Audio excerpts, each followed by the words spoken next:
Good morning, my people. I think we are live. Sister Augusta, can you check for me? Mhm.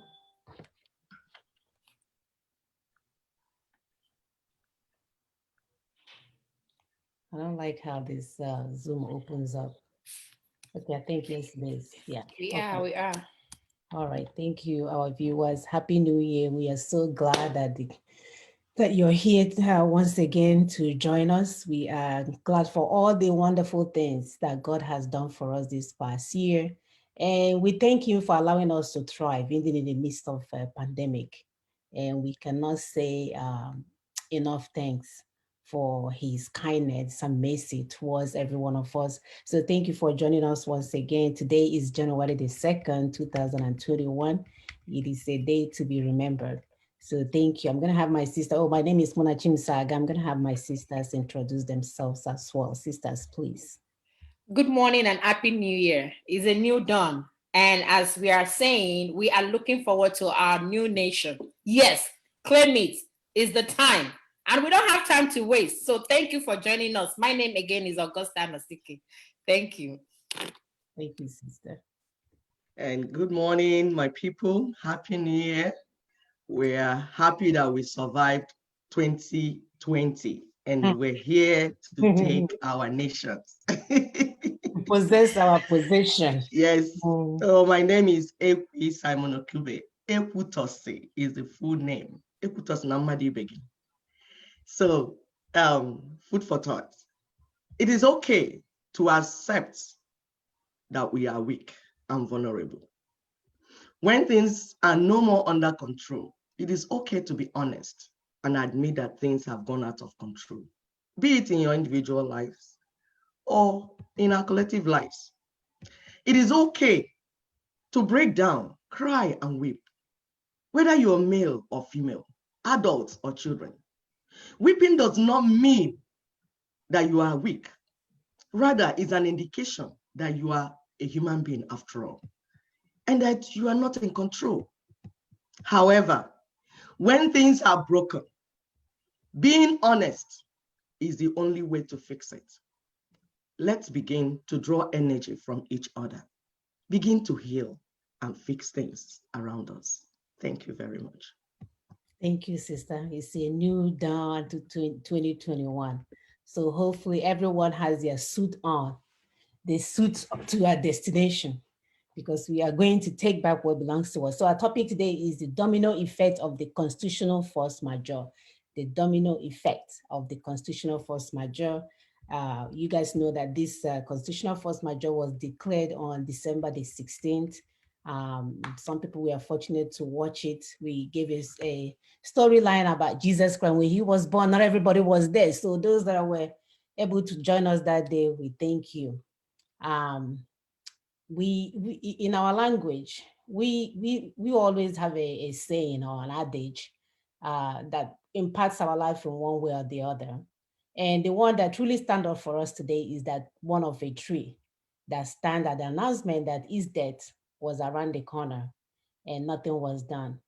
And we can see that Nigeria as a country has become that tree that we've always had in that adage. Sadly, that is something that we can do about it. If we continue to be like a frog that kept adapting to the temperature of a tepid, but slowly boiled water to its peril and death. We know that for every contract, there is an allowable margin of freedom, even an exit clause, some of us will call it. Hence, no contract is meant to trap us to our demise. There's always an exit clause. Nobody signs a contract without such. Within the past 3 weeks, we witnessed the United States of America designate Nigeria as a sponsor of terror. We've heard that over and over again. Even the United Nations declared that a genocide is going on in Nigeria. And ICC criminal court, the International Criminal Court, finally accepted what is going on in Nigeria as a true crime against humanity. Mind you, for so many months, or should I say years, they were calling it headers, clashmen, and the farmers. So extraordinary circumstances have therefore arisen in the union called Nigeria, and the union has fallen below certain expectations. In other words, the term which we submit our people to the union has been altered, and our people are now choking to death. None of us can breed. We should all definitely have that sign that say we can't breed in that nation anymore. So as you're joining us today in our talk show, first week of 2021, we are here to ensure that you are no longer using your inability to read as an excuse to follow the semi-illiterate lawyer that find himself somewhere in Tanzania. Where is he? But what is that guy that find himself in another country? I don't know where he is. Whether Is in Finland, Finland or something. Finland, Some of these okay, European places that you can run to and hide and be doing nonsense. Yes. Right. So, and they begin to lose their mind when they allow men to sleep with them. They no longer act like men, they start acting like women. They go on air, they trap our ignorant people into their camp and use them to make money. Where people are already entrapped in what is going on in Nigeria. The church has trapped them, and this idiot somewhere also is using our people to make money as a rogue franchise. But today we're going to show you some evidence.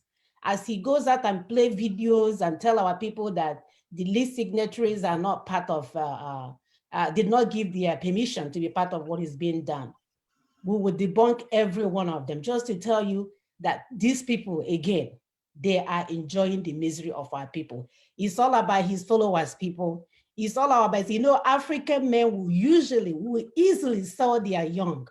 They will sell their people for money. They have done it for years. How do you think the white people conquered us? How did you guys think they make it? They went to Ghana and recruited Ghanaians to come to Africa, the other nations, to capture the Africans for the white people, for the masters. So it's not today that they started it. So this one here is using social media to capture our people and use them any way that he wants. He understands that he has their brain, because that's what they do. They get you and they brainwash you. And even our educated ones are following that idiot he doesn't even have a practice. He has nothing to do. What kind of a lawyer sits on internet from morning till night? I have a job. That's how I can. The one that wants to use his people, the story of his people to make money. Oh, yes, my That's dear. the type. And he said, I'm a lawyer. But what he's saying is that I'm a liar. And I'll use propaganda and buy you and sell you to your enemies. And that's what Simon Ekpa has been doing. He's actually raising $1 million at the expense of our people. And what he's doing with that $1 million, I really do not understand. Are you waiting to understand? What else did they do with more than that? What did Nnamdi do with the one that with the first pound? Yeah. He's going after Nnamdi. Of the same feathers. They trained him. This is boy. So Nnamdi Kanu has trained him. He was doing Nigeria something before, but when he saw that this Biafra own is getting more money, he quit that one and jumped into that part. And you see most of the videos, you can bring ancient video. This is business for him. This is market. Afia corner, so this is shop. I have my cousin that said, I cannot stand that guy. He said, the same face that I watched the way he was talking about video. So because he's deceiving ignorant people. If you are aware of what we are teaching on this platform, at least, there's no way Simon Ekpa or Nnamdi Kanu will bamboozle you. It's not possible. But if you lack the ability to think critically, then you will know that they will sell you, they will buy you. And that's what my sister Mona is saying. Please go ahead, please. My dear, I am so disgusted that at this point in time, our people are still, what is it that they like about people being flamboyant? Do you want us to be showing you our house, our cars, our this, our that? Why do people gravitate towards that? Slavery mentality. Somebody is around the corner with a knife to cut off your neck, and you're looking at people that stole and killed and destroyed to bring a car back home. You're looking at people that are showing off their new homes. Do you know that latest study said that 92% of things that are being posted on Facebook is a lie? Of course. It's a lie. Please, let's use this 2021 to better ourselves. There are so many, we've said this time and time with that number, there's so many educational information on YouTube that you can learn to make yourself better. Don't follow people that are using you to make money. Don't follow lawyers that don't go to court, charge and bail. They don't even charge, and neither did they bail. They are just online showing you off their houses. And if you go into those houses, you will be flabbergasted. Please, let's not be twisted about what we're doing and where we're going. It's not even worth it. So let's give you guys a little more information about this constitutional force majeure that took place on December the 16th. I'm going to play a video by Barrister Tony just for a few minutes for us to get more information for those of us that miss the declaration. It's crazy. These people are just... I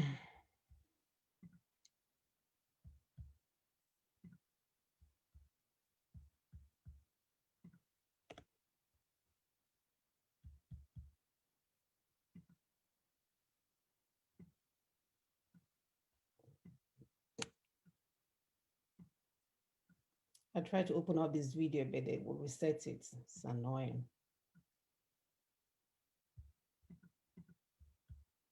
Yeah.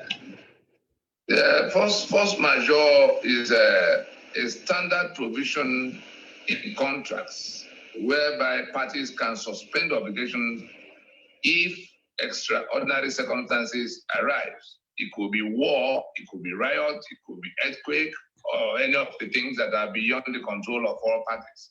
Something extraordinary happening that the parties didn't have in contemplation at the time they were going into their contract. Force majeure is that leeway for parties that can no longer fulfill their own side of the obligations in the contract to suspend obligations so that they can rearrange themselves and go to something else. And so, to the extent that the Constitution is a social contract, our sovereignty, that contract, like every other contract, has two sides. Our sovereignty is submitted into a union in return for certain expectations that will be provided by that union and its management. That's the government now of the federation and all of those who manage that union. And so it is that social contract that has those two sides that has now come into extraordinary circumstances have now arisen around that social contract. The terms under which we submitted ourselves and our people into the union have been unilaterally altered in a fundamental way by one side to the contract. And then all of the alterations that they imposed have become of a nature that those who are the receiving end of it are no longer willing to continue in the union of death that Nigeria has become for them, in the union of attrition. I'm sure most of our people are following closely the hearings going on in Washington, in Capitol Hill, concerning Nigeria, where people who have taken enough trouble to observe what's going on here are now telling us that the US Congress now probing into these killings by the Fulani of indigenous nationalities. What are they after? How are they doing it? Is the government involved in it? These are the questions that have been raised and answered in that congressional hearing. And we'll remember that last year, 2019, between January and the end of July, we were in Washington explaining to stakeholders, particularly the U.S. government and all organs of the U.S. government that might be involved in looking out for how these kind of things unfold. We took time to explain to them that we have been caught in this kind of a situation where our compatriots in the union we thought, a secular union we thought we were building, had embraced not only Sharia, but inviting ISIS and other, malevolent machineries, of terror to come to support them, to come to reinforce them in what has become a clear ethnic cleansing in the Nigerian and the larger Lake Chad basin. So that's the background from which we are coming, and the force majeure that has been declared is to tell the international community, the Federation of Nigeria, as represented by the federal government of Nigeria, in clear terms, that those who have been at the receiving end of the distorted, Federation of Nigeria, that's the defunct Federation of Nigeria, the country is still there, but the Federation, the terms of our union, which have been unilaterally altered by one section of the country, which is now resulting in debt and mass poverty and all kinds of untoward things for the citizens. Have come to where people no longer want to carry on, especially the union as defined by the current constitution, by the 1999 constitution imposed by that section of the country that also imposed the Sharia. And that is the whole essence of declaring this emergency. And what we have done essentially is to give a 90 days notice, for certain things to be done, failing which other things will happen. 90-day notice with a 5-point demand of specific things that should happen if we are to continue in this union. That is, the two sides have to make up their mind what they do if the union is distressed at this moment, because the constitution by which that social contract is defined, that's the 1999 constitution, we are saying is a fraud. And when I say we, it's an alliance of the South and Middle Belt operating in 3 blocks. You may call up the map that shows the two sides to the district, the Sharia belt and the balance of Nigeria that is in 3 blocks, the lower Niger, the Yoruba block and Middle Belt. That's the alliance. That's the Nigerian Indigenous Nationalities Alliance for Self-Determination, NINAS. And so it is in that setting that we are declaring, that we declared this sovereignty dispute. You can call it union dispute, because our union agreement, that's the constitution, our union agreement has been altered fundamentally by the people who imposed the constitution we did not discuss. The one we discussed was toppled in 1966. We waited for all the time from 1967 after the Abori meeting for that agreement to be restored so that we can go back to being a federation. Those who are, that minority that have now embraced Sharia, that have now brought ISIS to reinforce themselves, are the ones saying, no, we have conquered you. We had El-Rufai saying that we cannot be El-Rufai, the body bag governor in Kaduna State. We had him say clearly that we can note that it is unrealistic to expect us to be in, equal partners in the union. In other words, we've conquered you. You must shut up when we speak. That's their attitude. And we say the rest of us who have become a majority in the whole discussion, that's the whole of the South and the whole of the Middle Belt, constituting over 75% of the country of Nigeria, and also providing more than 98% of all the resources being used to run the union, including human capital. We're saying that we've come to the end of that endurance of that, because you can endure deprivation, you can endure some maltreatment or marginalization, but who can endure death that it has become? People are being slaughtered all over the place by people who are not making any pretense about their intention to kill people and take their land. That's what all this brigandage is all about. They threw up. All right. Thank you so much. We cannot stress this enough. This video reminds me about this thing that happened in Lebanon. When they saw it brewing, these terrorists came into town and pretended as if they were coming to be refugees, and all they were coming is to kill people and replace their lands. We actually have a video because we like to provide evidence. We don't like hearsay, of a lady who was the family and this person, they witnessed the evil that happened when these terrorists crossed over the border and came in, started killing Christians. At the point when they came in, Christians were, I think, 65% of the population. They have managed to reduce them to 20 or less percent. And even at that, the condition for these Lebanese are so bad. No wonder they are all in Nigeria. They are so bad that anytime that they see opportunity to leave the country, they will jump, like they will pack up and leave because their lives is not safe, So we cannot stress this enough. That video is on our Facebook page to go and watch it. And this is happening. People are looking like, I'm looking at it, I don't know what it means, because they're coming in slowly. They start with one end, wipe them off, and move on to the next end and wipe them off and replace them. And there are people, just like they did in Lebanon, just like they're doing now in Nigeria, there are other people are coming in to help them conquer the land. You have seen the video, the newspaper report, I think it was in New York Post, that Ndidiche showed us here in our show. It's not the one that was written by the Zoo, what do you think, the Nigerian newspaper. This one was, I think, from New York or Washington Post, that they came in to investigate, and they actually run into people, foreigners from Turkey, from other places, saying that they are here to help their brothers conquer. So it's happening, y'all.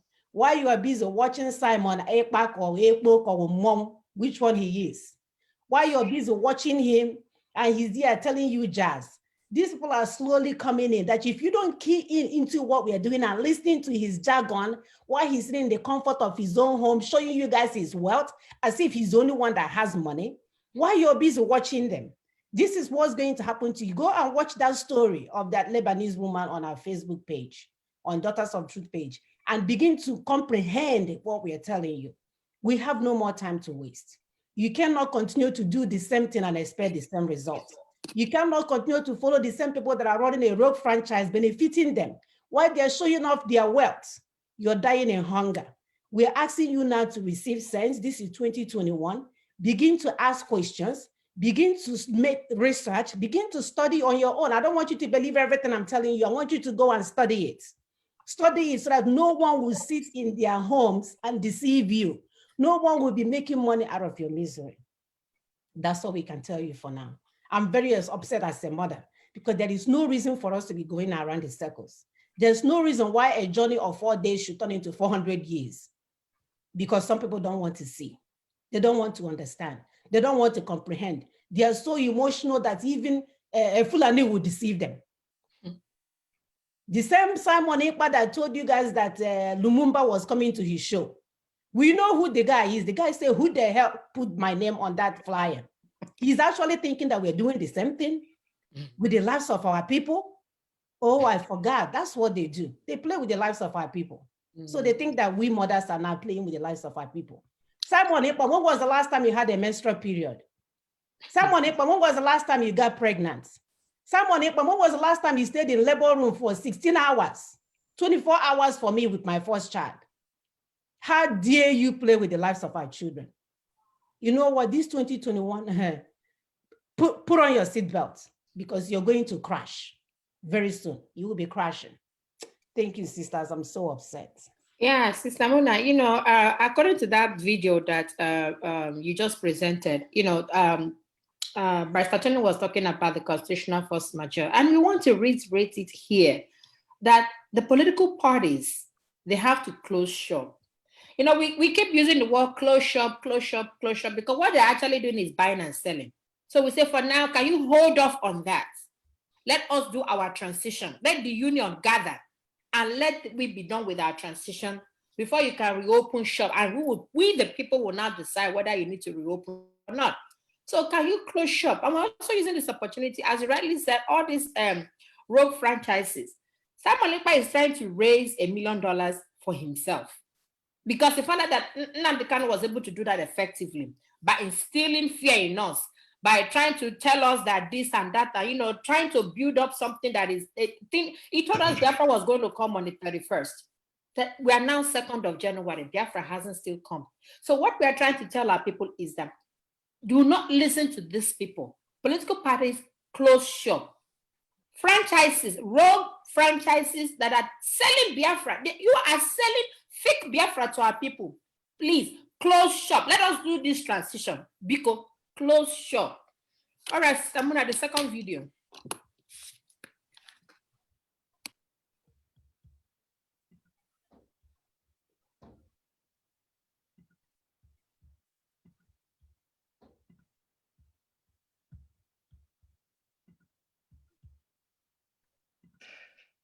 Members of the House of Representatives have dropped both immediate and future plans of inviting President Muhammadu Buhari to address lawmakers on the rising insecurity in the country.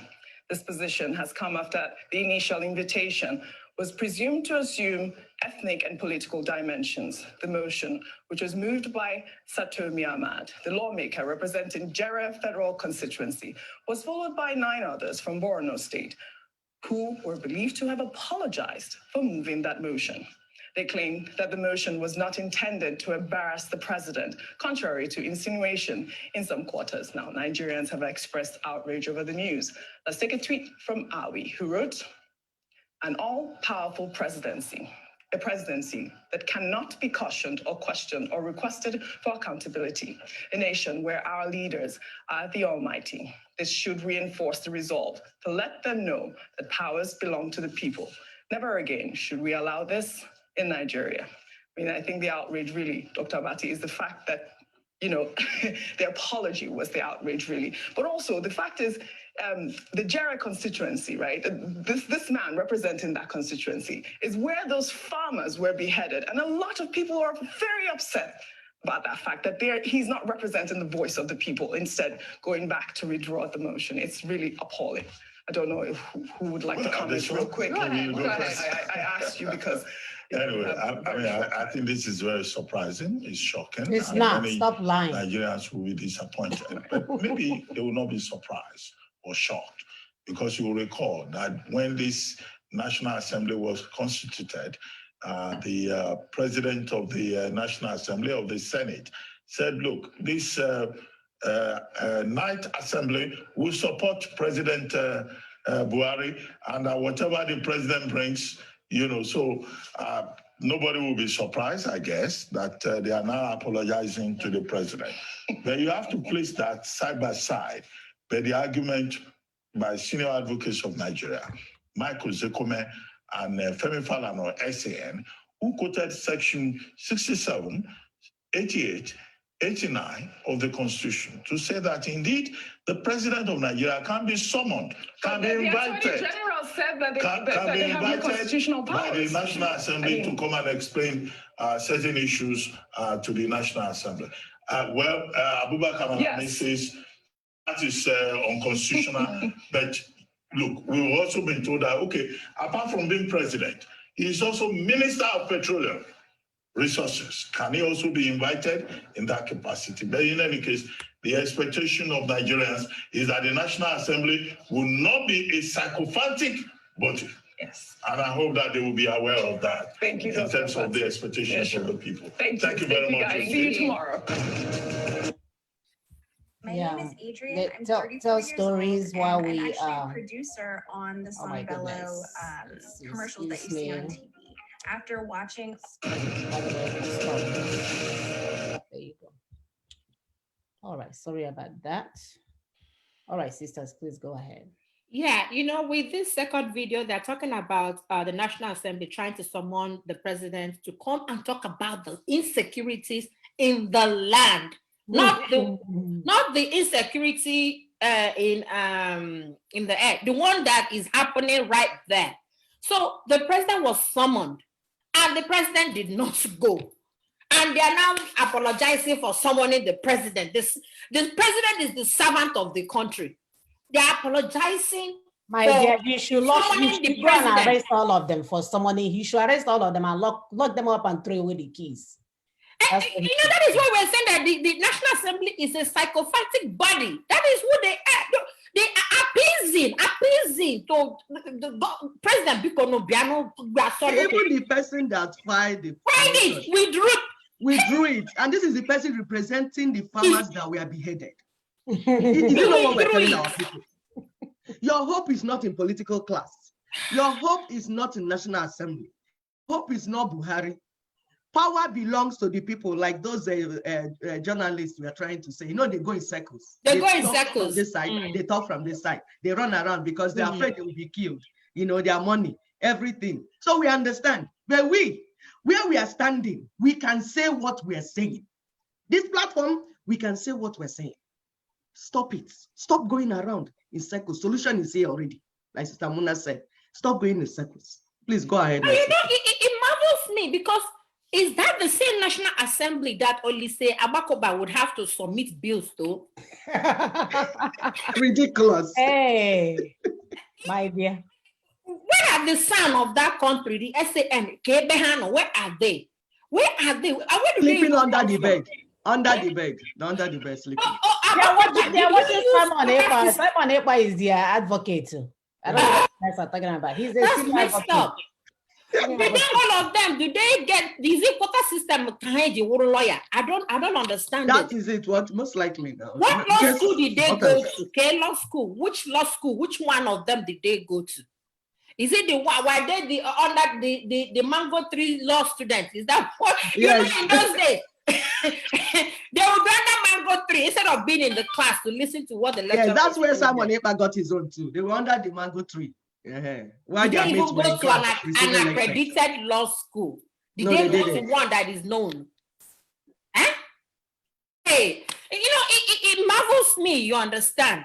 Did they miss all the lectures, all the jurisprudence, all the, I'm not a lawyer, but the little that I've watched a lot of law movies here or criminal justice movies here, it's all over. And you find out that you have to attain a certain certification to be able to prove certain things. So didn't they get that?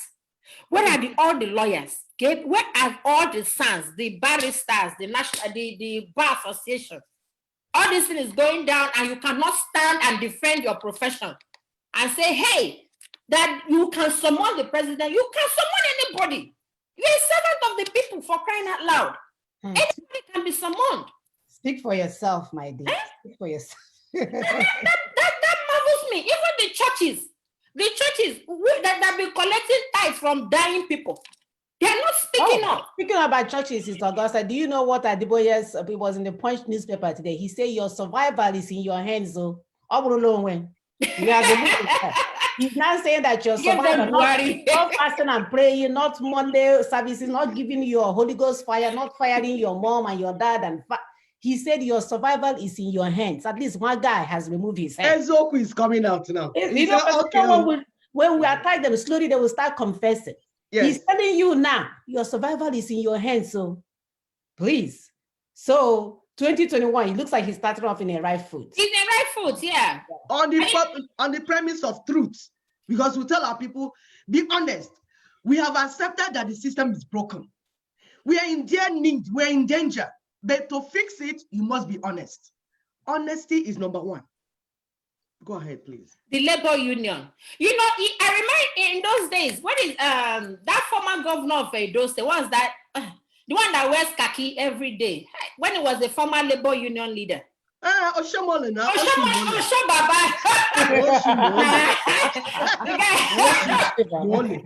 And charge on it together. The guy touched them when, so sometimes I don't. You're your own. Oh, take away. So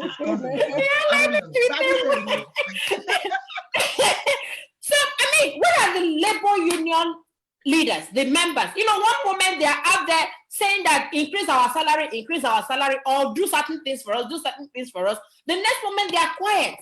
He's only picking crumbs. They just want to pick crumbs. They don't know.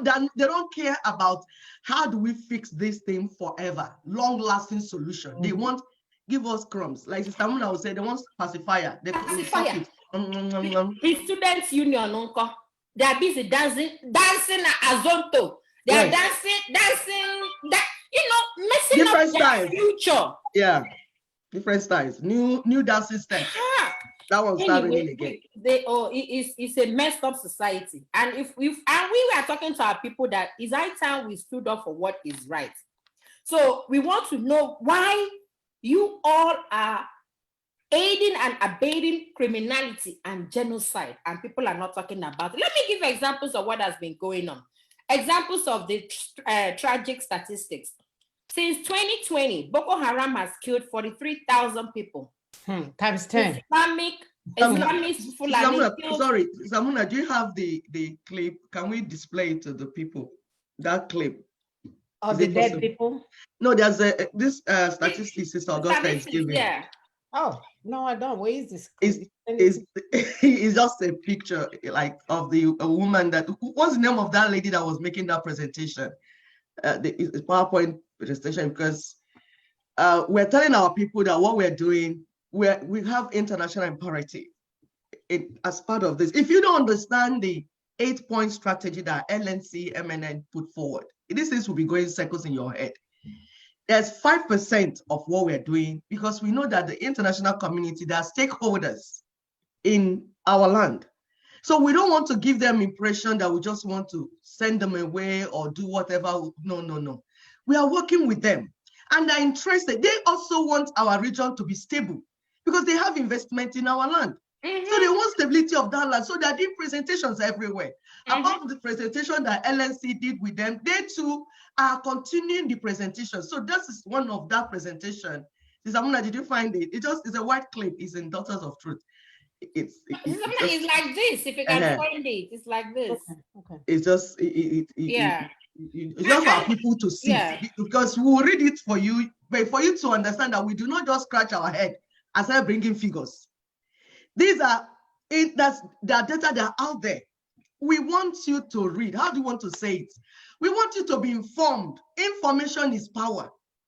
We want you to be informed. So when we do something, we show you. We show you video clips. We show you presentations. We show you for you to know what is going on in all the top places where things need to be discussed. Our issues need to be discussed.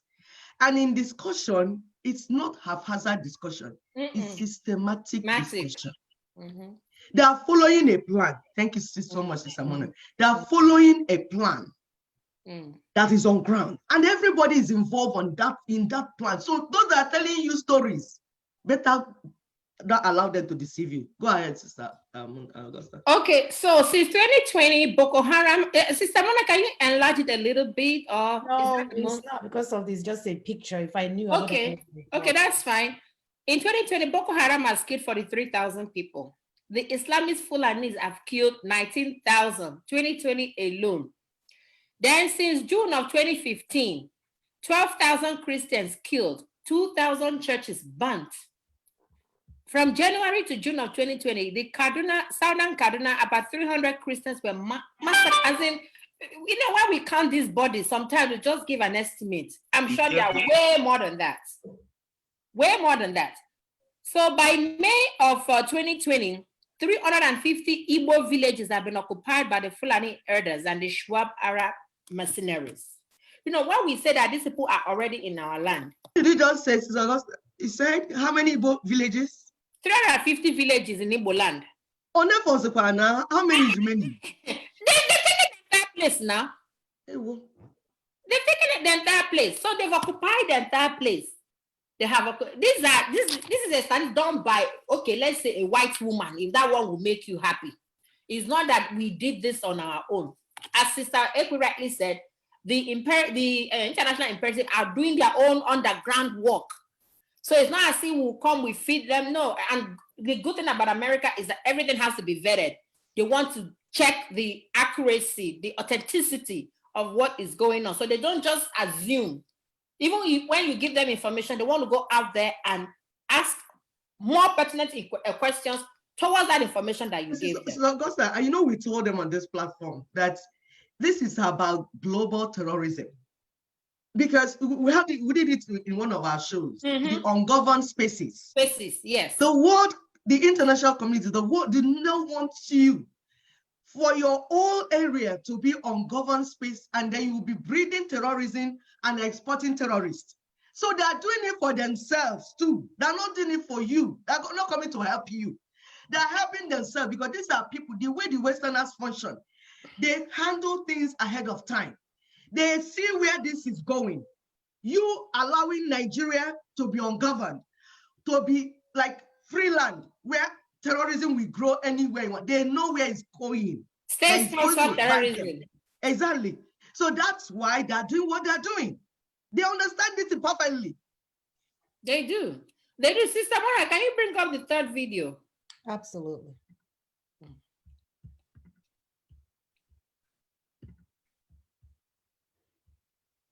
I speak on behalf of the Nigerian Indigenous Nationalities Alliance.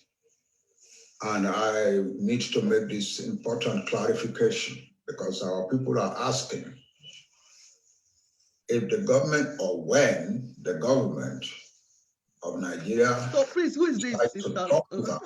It's Professor Banjad Akitoye. Oh, the one that this person said did not sign. Let's say, that's why I said we should show the picture now. Okay, okay. Go ahead, please. declaring a constitutional dispute with the Nigerian state, and asking and proposing a number of steps towards resolving the dispute.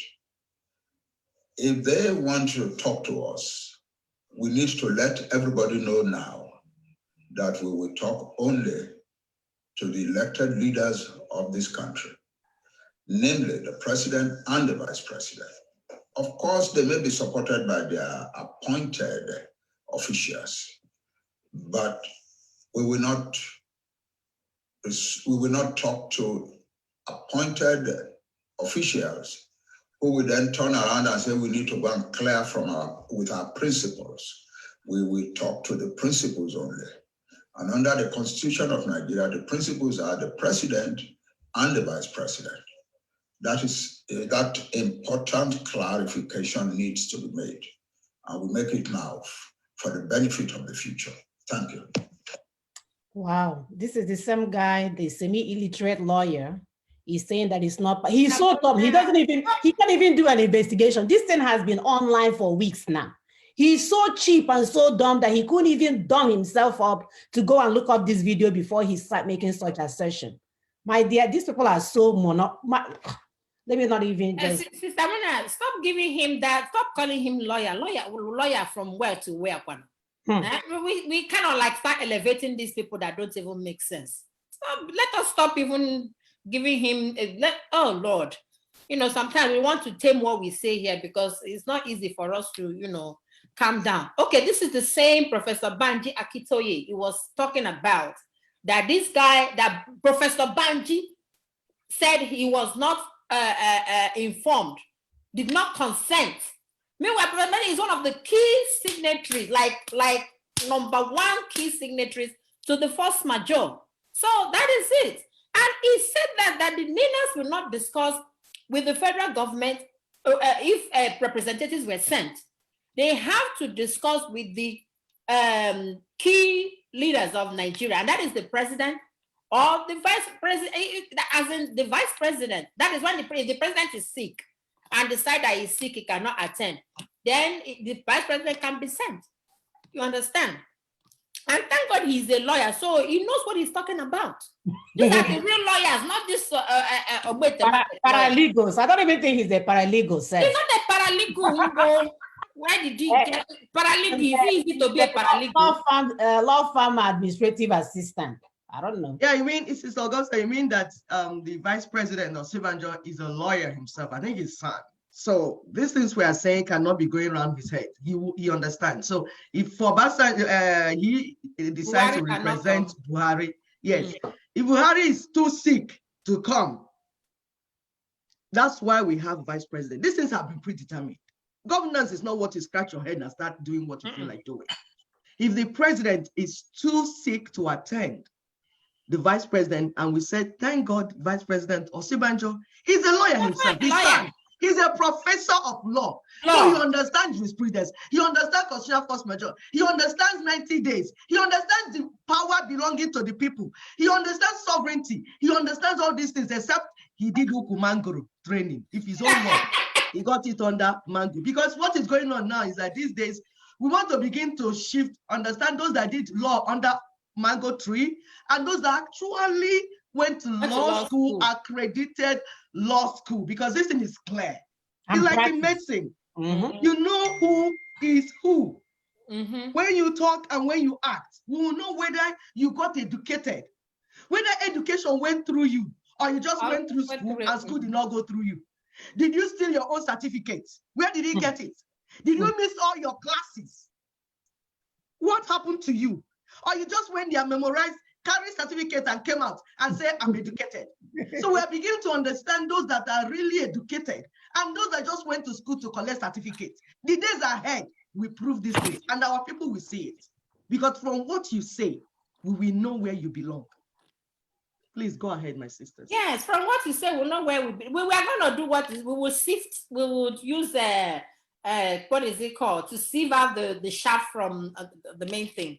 So, as you rightly said, the vice president is also a lawyer. He's a son. He's even a pastor. I mean, the aspect of it being a pastor, that one kind of like hits so close home, because you cannot be a pastor and they are killing your own people and you cannot say anything. Killing Christians, genocide, Christians, and you cannot say anything. So I'm not going to give him the title of his pastor title. That one has gone.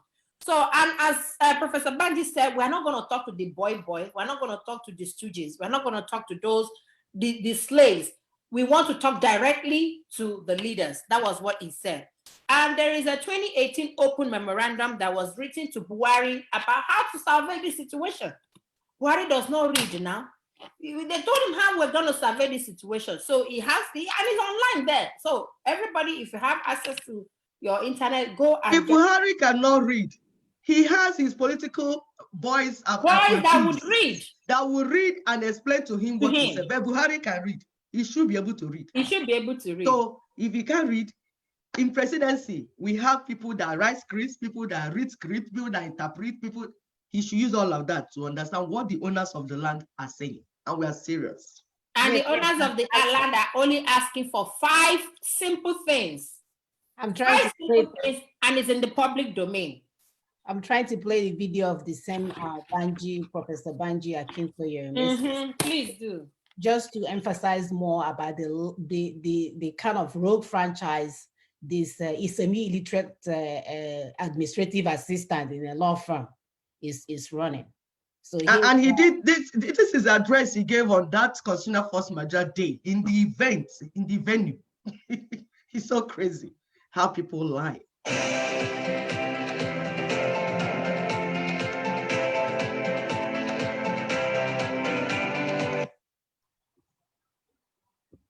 I speak on behalf of the Nigerian Indigenous Nationalities Alliance, and I need to make this important clarification because our people are asking if the government or when the government of Nigeria decides to talk with our alliance on the basis of the proclamation that we made on the 16th of December, declaring. No, I think I clicked on the wrong one, my people. I clicked on the wrong one. This is the one that he made when he was trying to clarify what they were saying. I just played it. So let me find the other one. Yes, this one was. Keep talking, I'll find it. Yeah, as we're saying now that we need to talk to federal government of Nigeria. So we know that the boy political appointees will start gathering their papers and documents come and lie. So they was ready. Professor Akito needed to make that clarification. That we are not here to talk to the people that we employed, the employees. We don't have business with you. We want the main people that we gave this company to manage, which is the president the principal officers. The principal officers. Because the thing they have been doing for years is that when you want to discuss with them, when you finish, say, okay, we have heard. We want to go and meet our senior. What did they even say? They'll go on top. Want to go and meet the top. And then we'll get back to you. No, we are not children. We're not here for that type of thing. Our people are dying. So this is not a laughing matter at all. So we want the people, because it's the people, the owners of the land. Sister Amuna, when you're ready, please let's know. No, go ahead. Go ahead. The owners of the land. The owners of the land, the indigenous peoples, the people that the land belongs to, the people that own the company, that from time to time, that wants to write the constitution. It's their right to write, because they're the constituents. Yes. They will write the constitution. And when they are done, they will now appoint the people through election, like, okay, you do this. They will employ people to now manage the affairs based on the terms in the constitution. And then it's from that constitution you start making laws that will govern the land. If that constitution has not been done, if the people have not come to say we will form a nation, we will form a union, what are you doing? Playing with their lives. What are you doing? Okay. All right, so I find another one from Professor Yusufu. Okay, this is the one that, if you check on Daughters of Truth, the last two they were sent, one and this. So we can take this one too. This is to show the people that were in the event. This is an interview Professor Yusuf granted at Channels. Diddy, well, turning our attention now to a different matter. It has to do with the Constitution. Well, there's a group, Nigerian Indigenous Nationalities Alliance for Self-Determination. They give the federal government some ultimatum to repeal the 1999 Constitution. Well, now we've got Professor Yusufu Turaki, who was also listed in the signatories of those who signed that communique. He joins us this morning. Good morning, sir, and thank you for joining us today on the program. Now, looking at that communique, given the federal government 90 days to repeal the 1999 Constitution, well, straight away, you have several people who will say, wait a minute, but this is not going to happen. What is the thinking behind that ultimatum? Sorry, what did you say? I didn't get what you said. Well, this 90-day ultimatum that the group gave the federal government, well, many think that this is not realistic. This is not going to happen. What is the thinking behind that? Well, you said that, are you saying that we do not have the will to do that, or what is the problem? No, I'm asking you, if you're giving the federal government 90 days to repeal that, how is that ever going to happen within 90 days? We already outlined the steps how that could be done. If you read the proclamation clearly stated the details how that could be done peacefully. But this is not the first time there's been a similar requests by different groups, even members of that group. And here we are still talking about the same thing. Well, you are talking about the same thing. We're talking that is on ground in the country now. Is Nigeria governable now? Is there any security in the country now? Are Nigerians happy with the way things are? There is too much crisis, too much confusion, and there is not just direction, no clear direction. All right, so we just provide this video just to let you guys know, we're trying to debunk what the rogue franchises are going around selling. This video is on YouTube. You can go and watch it in its entirety. Bottom line is that these people are part of the list signatories and they are not hiding. So while people are making money off of the lies and putting it on Twitter and Instagram and all this stuff, our land is burning, and the real men on ground is doing the work. Some of them are sitting in the comfort of their own home in a fish land or whatever land they are. And the real men are in the land, inside the land, talking the talking, walking the walk, and not on an online country or online platform where they are collecting money from social media for having so many followers. So we've already passed that stage, So sisters, please go ahead. Yes, we want to, as to proceed, because the topic said the domino effect. For people to understand how it's snowballing, you can call it snowball effect. We call it cascade effect, we call it ripple effect. There's a picture, I don't know if you can find it, of ripple, like when you drop stone inside water, it does and then spreads out. You understand? So that is what happened with constitutional force majeure. We have thrown that stone inside that water. That's what we're saying in my language. Right. You understand? We have thrown that stone. And we're still here. And over 128 people that signed on that paper are still in Nigeria. People thought that people were so scared. People like Abaribe and all these people that knew the suffering of our people. They knew our people were suffering. But we were still scared. They would not even come close to what we are doing because they were afraid. Oh my God, you can't say it in Nigeria. How can you say this type of thing in Nigeria and then you still be there? We have said it. And most of the people that said it live in Nigeria. But the secret that some people don't know is that there's a bigger gun on top. That's what some people did not understand. I have been trying to explain it to you people. That the international imperative is very crucial in what we're doing. for the international communities to understand our situation and then be part of us in finding a lasting solution. That has happened. Because of that, the U.S. congressional hearing that was going on last week, and then the resolution that they will come up with, is still part of this integral project. This is for the people that are coming from here and they say, why not do this? Why not do June 12th? Why not do? There's a whole plan which was taken out to other stakeholders. They have examined it. Where we are now, implementation of that plan is not beginning to scratch head to bring out plan. The plan is on table. So what you can do for yourself is to be part of what is going on and see your role in it. It's not difficult to see you. Like what Daughters of Truth are doing.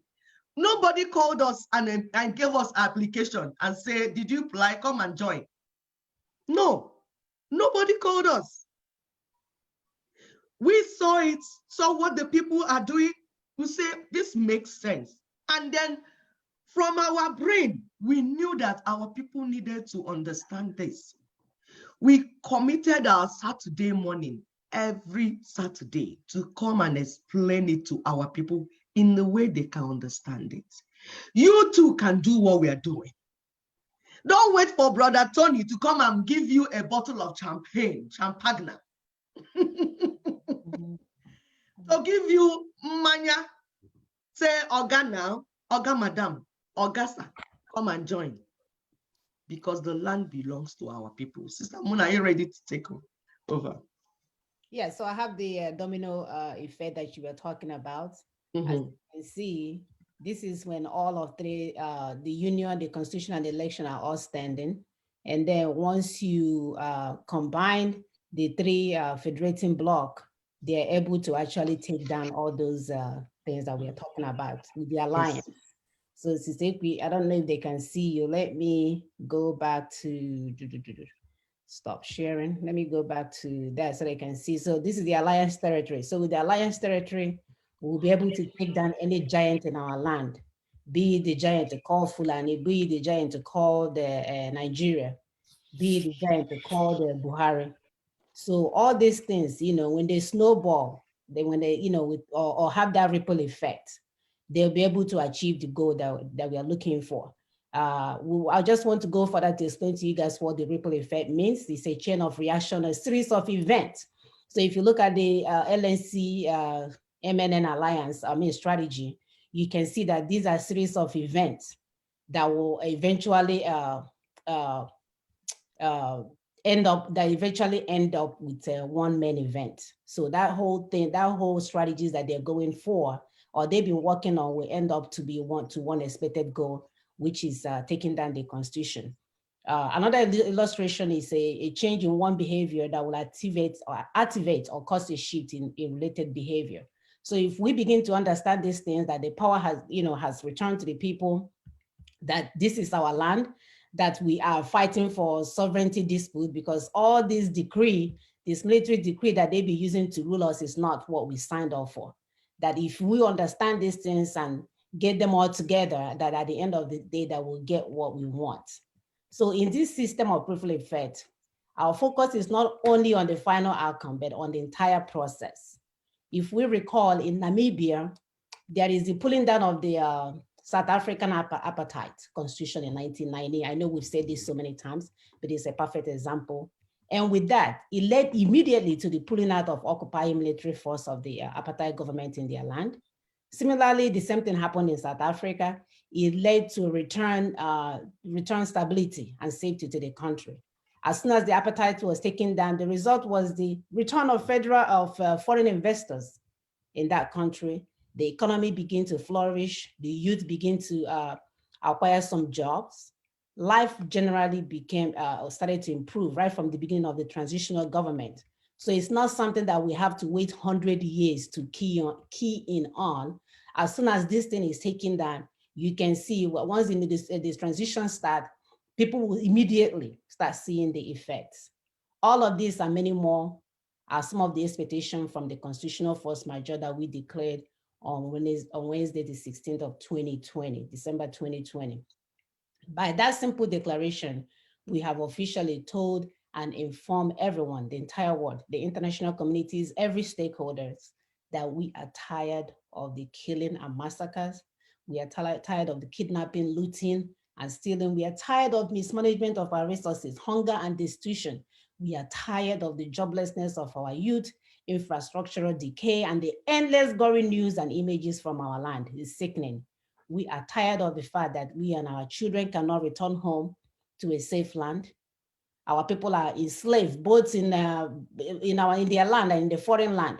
That's why some people have resorted into using Yahoo, Facebook online to be streaming money from our people. Yeah, they may live in fish land though. They are not able to fish. So the only fish they will capture is to capture those that are already enslaved in our land and use them to make money as followers. So the future of our children has been mortgaged right in front of us. A lot of us have been forced into exile. And by that implication, we have become refugees without any hope in sight. And we're saying that's not good enough anymore. For years, a lot of us stood by and watched, and nothing was done. But now we have taken the action to stop that journey into destruction and total annihilation within the 90 days period that started from, midnight of December 16, 2020. We are asking that this transitional government be in place, or we're taking it as if that all the ethnic indigenous nationality of Nigeria, that they have pulled out. It's either you put in a transitional government or boom, everybody is gone. Your choice. We have withdrawn our mandate and obligation to that union of debts. If these things are not met within that 90 days, these are the consequences. We are no longer watching and waiting while gang members in power continue to deny us our rights. Once again, we want to remind our people that power has returned to them, that all they have to do is to key into the process, understand what we're saying, know that if these things that are not met, Nigeria, we have made the declaration, they know. If anybody's giving them money, they're giving on their own accord. If these things are not met, the party is over for the criminal gang members. Thank you. Thank you. Samuna, should I go ahead? Yes. Yeah, because our people will be asking, so what do you want us to do, as the people? Because all these things we're saying and doing, it's for the people. It's not for individuals. It's for our people and for our land, for our children, our grandchildren, like the Americans did. Now they can enjoy freedom. So some people are saying, oh, it's de facto government. No, it's not de facto government. We are past that level. You are behind. It is happening like a story my uncle told me of one professor that was living in US, Igbo professor. My dear, people moved on with TV, started buying color TV. He was still in the lab. He did not even know that it's not color TV that people are using. He was still using that monochrome TV, that white, that one that you look, everybody turn white, no color. The day he saw color TV, he said, wow, what is this? Meanwhile, color TV had come up for years, but he was in the lab. That's how these people that are mentioning de facto. We were hearing that de facto, a big word. When we thought that de facto was a big vehicle that somebody would enter inside that. We went to say, what is de facto government? We are past the level. There's no vacuum in our land. There are governors there. So that's what we're talking about, transitional government from point A to point B. So people are proposing a lot of things. When you from any bed or see, hell, this, I think what is you should do is this. Some say they want to form governments in foreign land. Some say all sorts of things. We're telling our people, please, please, please, stop all this noise. Stop. The vehicle has left, park. Oh, our brother. Go ahead, sister. I'm sorry. So, the vehicle has left park. And in Hosea, because our people are very religious, Hosea chapter 4, verse 16 says that the only reason people perish is for lack of knowledge. The vehicle has left park and you're not aware that it has left. And you're still there saying, are you going to Oshobo? Are you going to Lagos? Are you going to? The vehicle has left. Run and go and enter the vehicle. So what is the thing you want us to do? Getting the right information. That's what we're telling you to do.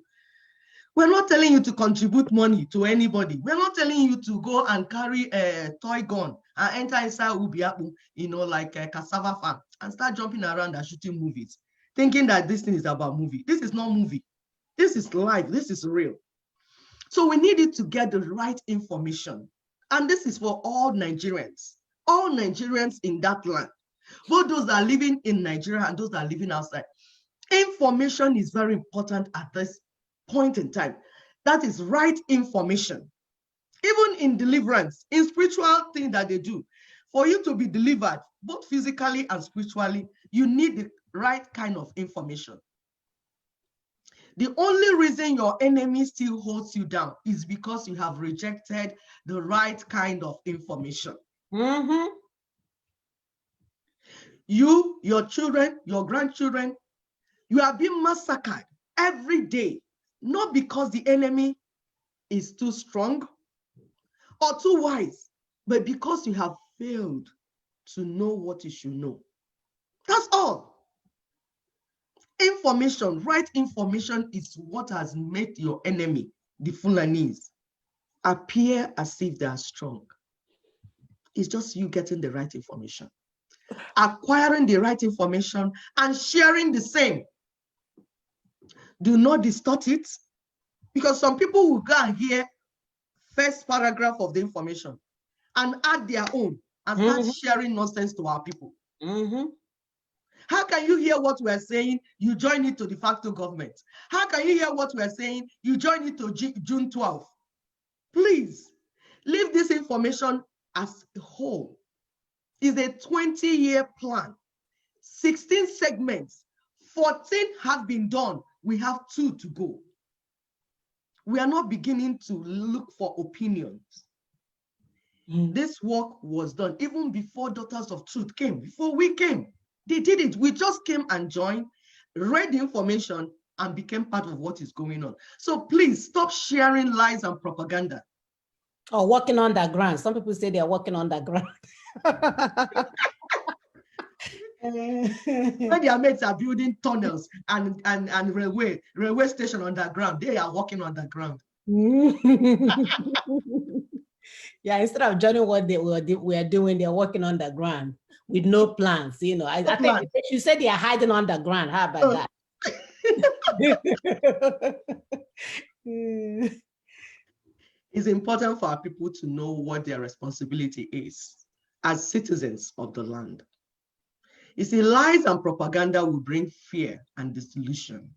Anybody that is spreading lies and propaganda, they will just make you scared. But the right kind of information is what you need. Knowledge is power. The right knowledge is power. What is your task? Oh yeah, listen. Understand and make others to understand these following things. I'm going to tell you 5 things that we want you to understand, and then make other people to understand it. That all our woes and sorrows, distress, come from one evil document called the 1999 Constitution, or Military Decree 24, imposed upon us by our killers and our kidnappers. The people that have been stealing our land and resources, they are the ones that made that constitution. You did not make it. That's the first thing we want you to understand. You did not make it. The second thing is that election is the lifeline of that constitution. This election you do every 4 years. What you're doing is to renew our slavery. How? By allowing politicians to conduct and carry out national elections in our land. You are the ones allowing them. You are the ones that when they say they are coming for a rally, you are the one that will go there. It's you that they will give rice. It's you they will give a wrapper. It's you, the people. You, the masses, you suffering, you dying. You that been massacred, you are the one allowing the politicians to conduct election in your land. And we mean the national election. You are the one doing it. You are the one singing for them. You are the one clapping for them. Why their children are schooling abroad, driving all the cars and living the life that you should live. You are dying the death and they are living the life. But it's you. Because the election you do every 4 years is the lifeline of that fake constitution that we told you about. The third point we want you to understand is that it is only the political parties that contest and participate in the election. That one that see you and bring, say, come and vote, come and do. In Nigeria, there's no election. You saw it. It's only the political parties. When they finish, they will decide what they want. Even in the primaries that you're doing, as it is now, when you finish primaries, they will put who they want to put in it. You are just coming to do ceremony. But they are the only ones that are doing what you're doing. All you're doing is clapping and dying. And watching them plan and strategize on how to steal better from you and how to rape you. Whether it's APC, PDP, ABGA, Youth Party, CDC, ADD, all of them are the same. Sister Kwi, let me tell you something. There was an election that was conducted in Imo State. I think it's a local government or council chairman, whatever.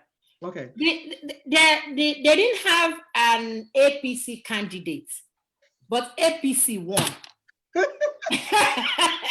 you heard that before? No. They didn't have there was no APC candidate that contested. Can you imagine? But APC won. So that's why we're saying these political parties should close shops, because it just doesn't make sense. I'm sorry to cut in. It does not make sense. And this is what we're telling our people. If you continue to participate in their election, they will continue to use it to rig you. They will rig their candidate, rig everything inside. You can't do anything with this fraud. That's what we're telling our people, for you to understand. Please understand this thing, put it in your head. If you don't understand English we are speaking, please tell your child to break it down for you. We want you to understand it. That the only people that are doing election in Nigeria are members of political parties. They negotiate. It's like football that they used to play in some of those countries that I don't know whether it's true. They'll say they sold the game. They will bring two people and you're watching the football, but they say that they have given the other group money before the match so that they will win. They will allow this other group to win. So you just see them playing stupid things. And you say, put the goal now, put the goal. You carry the ball and throw it inside fire. Throw it inside the overboard. You say, what is going on? Why is this boy not kicking this ball into the goal? You are just sweating, watching. Say, Okocha, score. He'll carry the ball and just throw it away. You say, hey? They say it's juju. They say they use juju on Okocha's leg. It's later that they are explaining. They say some of these guys, they arranged it before. Even wrestling too. Me too, I didn't know. I'll be saying, hey, whoa, he has killed this man, no. He slapped this man, no. They say it's pre-arranged. They finish arranging it. They say, carry the table, throw the table. He say it's for entertainment. They're just entertaining you. I say, who wants to that type of entertainment? I said, please, I'm not watching. That is what they're doing in Nigeria. Political parties, they have already pre-arranged, pre-agreed, predetermined who will come. You will not come and watch the show and be clapping and be exciting. APC, PDP, it's me. Oh, my brother, there's this my brother that keeps saying, oh, PDP, APC, he's sweating. Stop sweating, brother. APC, PDP, they're the same. It's just different address and different uniform. They're the same. Stop sweating and stop making our people to think there's something going on. Nothing is going on. Everything you see, they pre-arrange it, use money to buy the people they need to buy, and then do whatever. So that's why they're the only ones that are beneficiaries of the elections that you conduct in Nigeria. They're the only ones. They plan it for themselves. And that's why when you finish fighting for them, pouring acid on yourself, you see Buhari doing wedding with the son or daughter doing wedding. Abariba will be there. Good luck will be there. All of them will be there. You know, say, I thought these people are enemies. No, it's acting. This thing is, the more you look, the less you see. So they're the only one benefiting from what is going on. And when they finish, they leave you and I to scramble, the crumbs that is left on the floor. We pick it like dogs. Why they eat on the table? We stay under the table and pick crumbs. Like that Lazarus in the Bible, that poor man, that's who we are. That's what they have reduced us to. But we are telling you from this show that you are the one that gave them power over you. You surrendered your power, the power that you have. You said, I can't. That's why they're doing what they're doing. So the winners of each election swear to uphold that evil document. That's another thing I want you to understand. They swear that evil document of Lucifer that says we cannot arm ourselves and protect ourselves and defend our land and defend our people and our children. Every day our children are being massacred. That book of Lucifer, the winners of the election, any election you conduct with them, we swear to uphold it. They will swear before they go in. So when you're begging them, say, please now do something, they will not. But they have already sworn to uphold the book of Lucifer.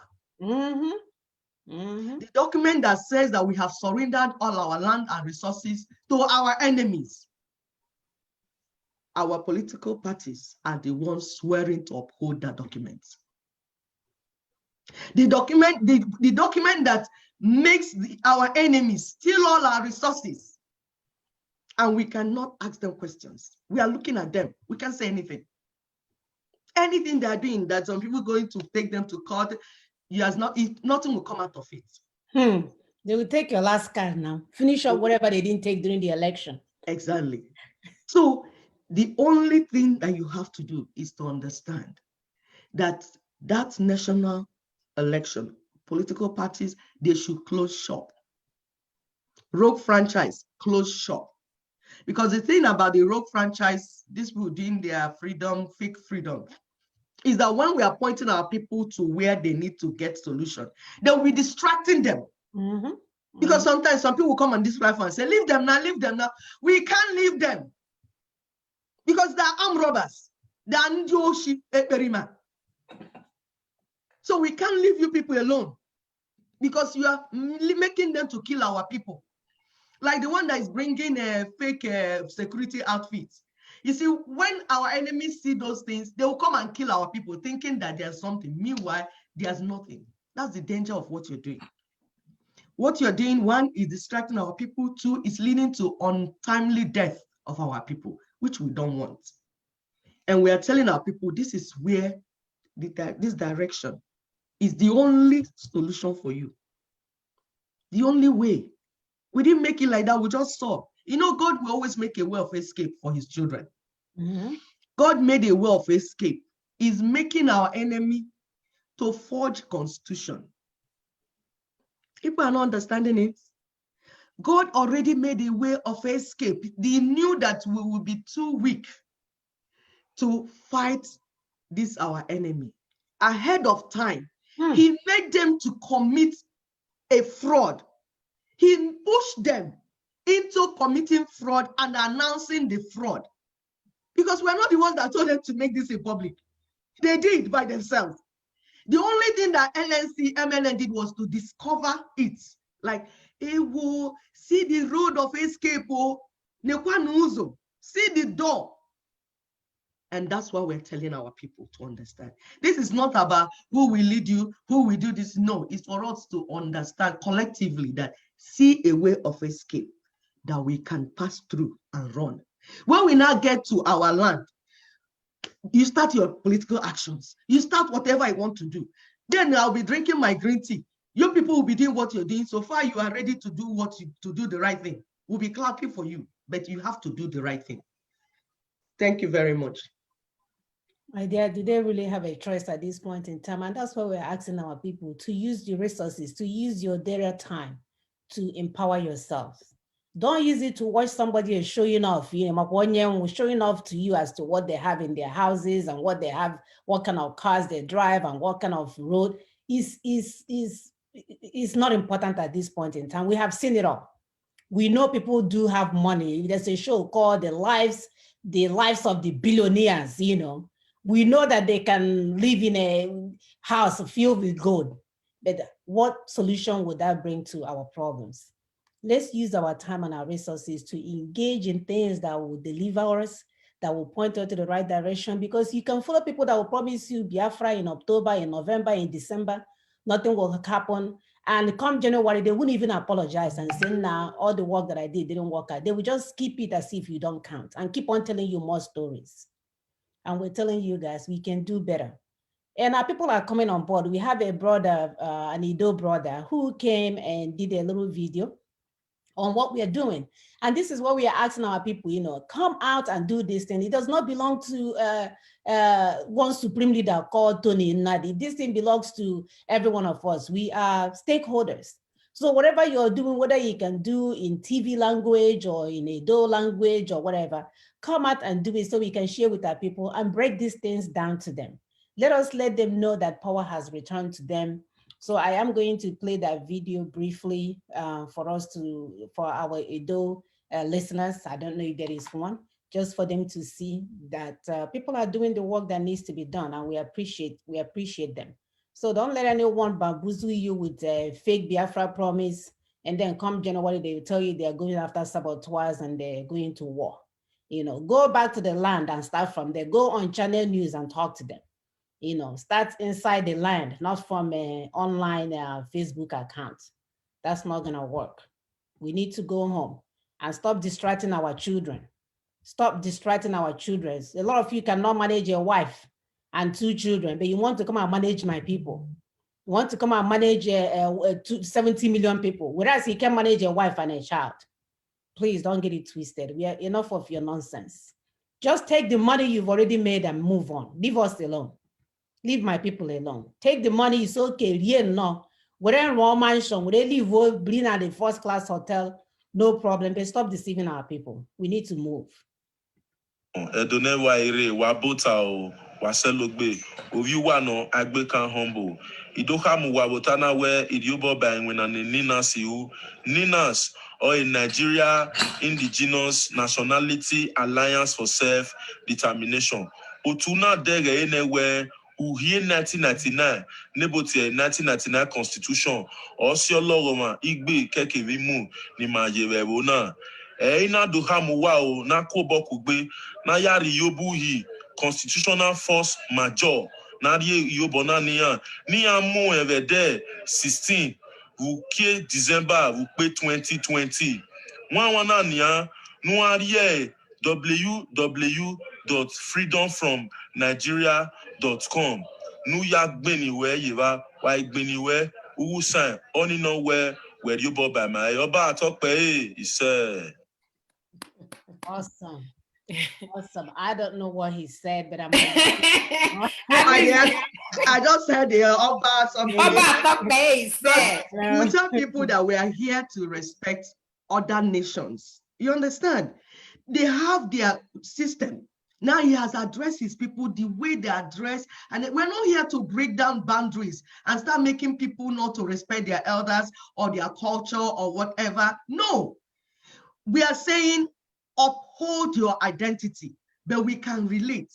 Now I'm relating with a Yoruba man, but I'm an Igbo woman. He respects me, I respect him. I meet an Ijo man, I respect him, he respects me. I'm relating with him from that point of respect. And this is what we keep saying all the time to our people. It's not about claiming that you are here, you are not here. And then sometimes there's this thing that people say, oh, if we dissolve Nigeria, what of those that married Yoruba and those that married Igbo? What are people talking about? Don't we marry America and marry Lebanon and marry Israel and marry Jamaica as it is today? We even marry from King Jong-un's family. So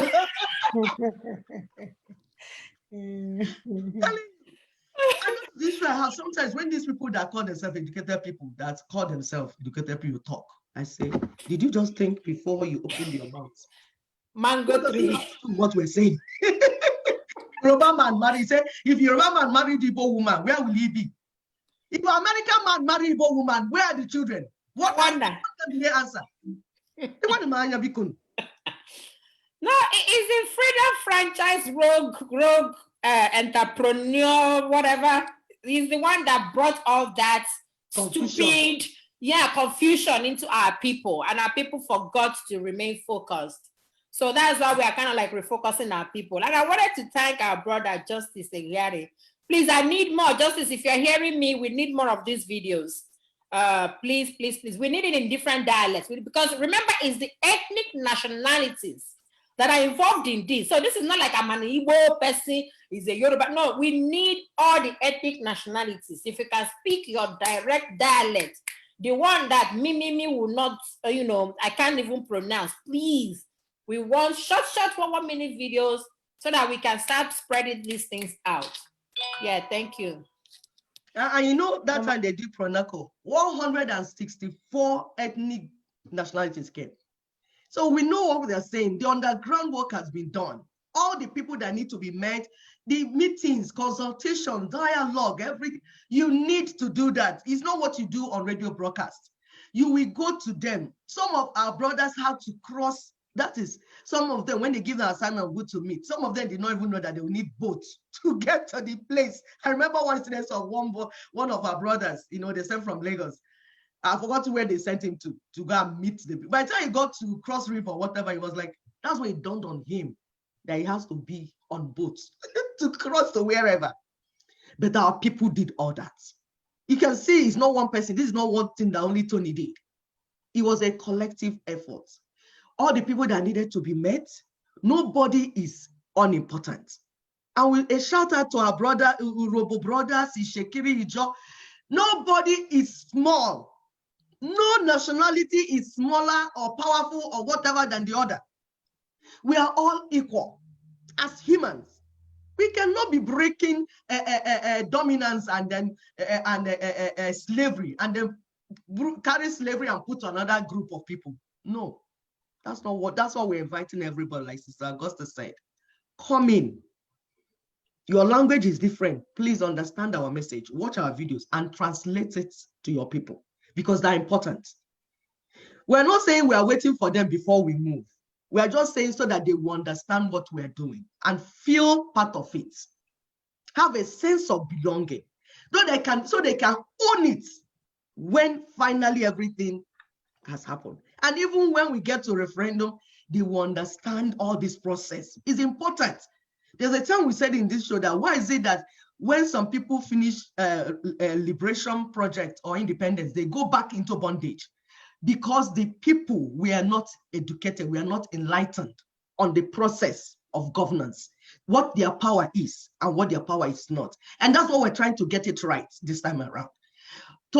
We have some of our flyers already in markets. Everybody is important, to the down person, to the last person, because they are the majority. The market women are majority. The children are majority.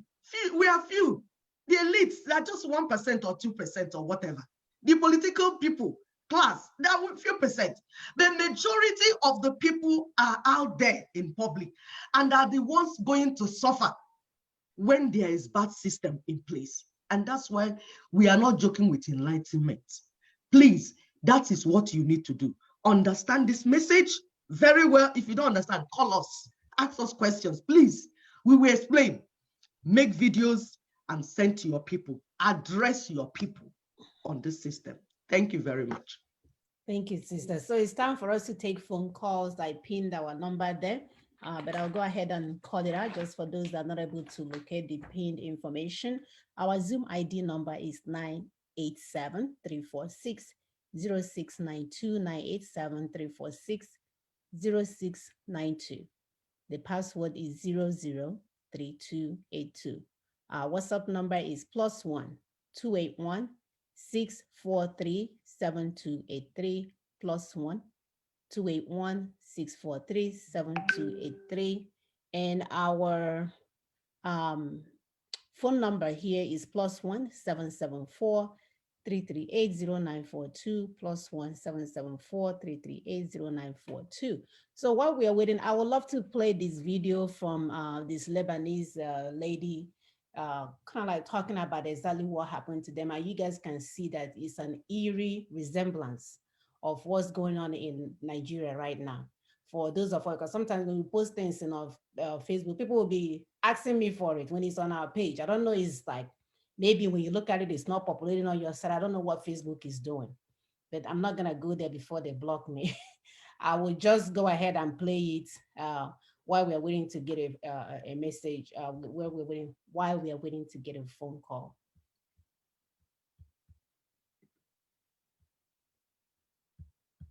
Yeah, it's crazy. It's exactly the same thing, the same system, the same mannerism, the same everything.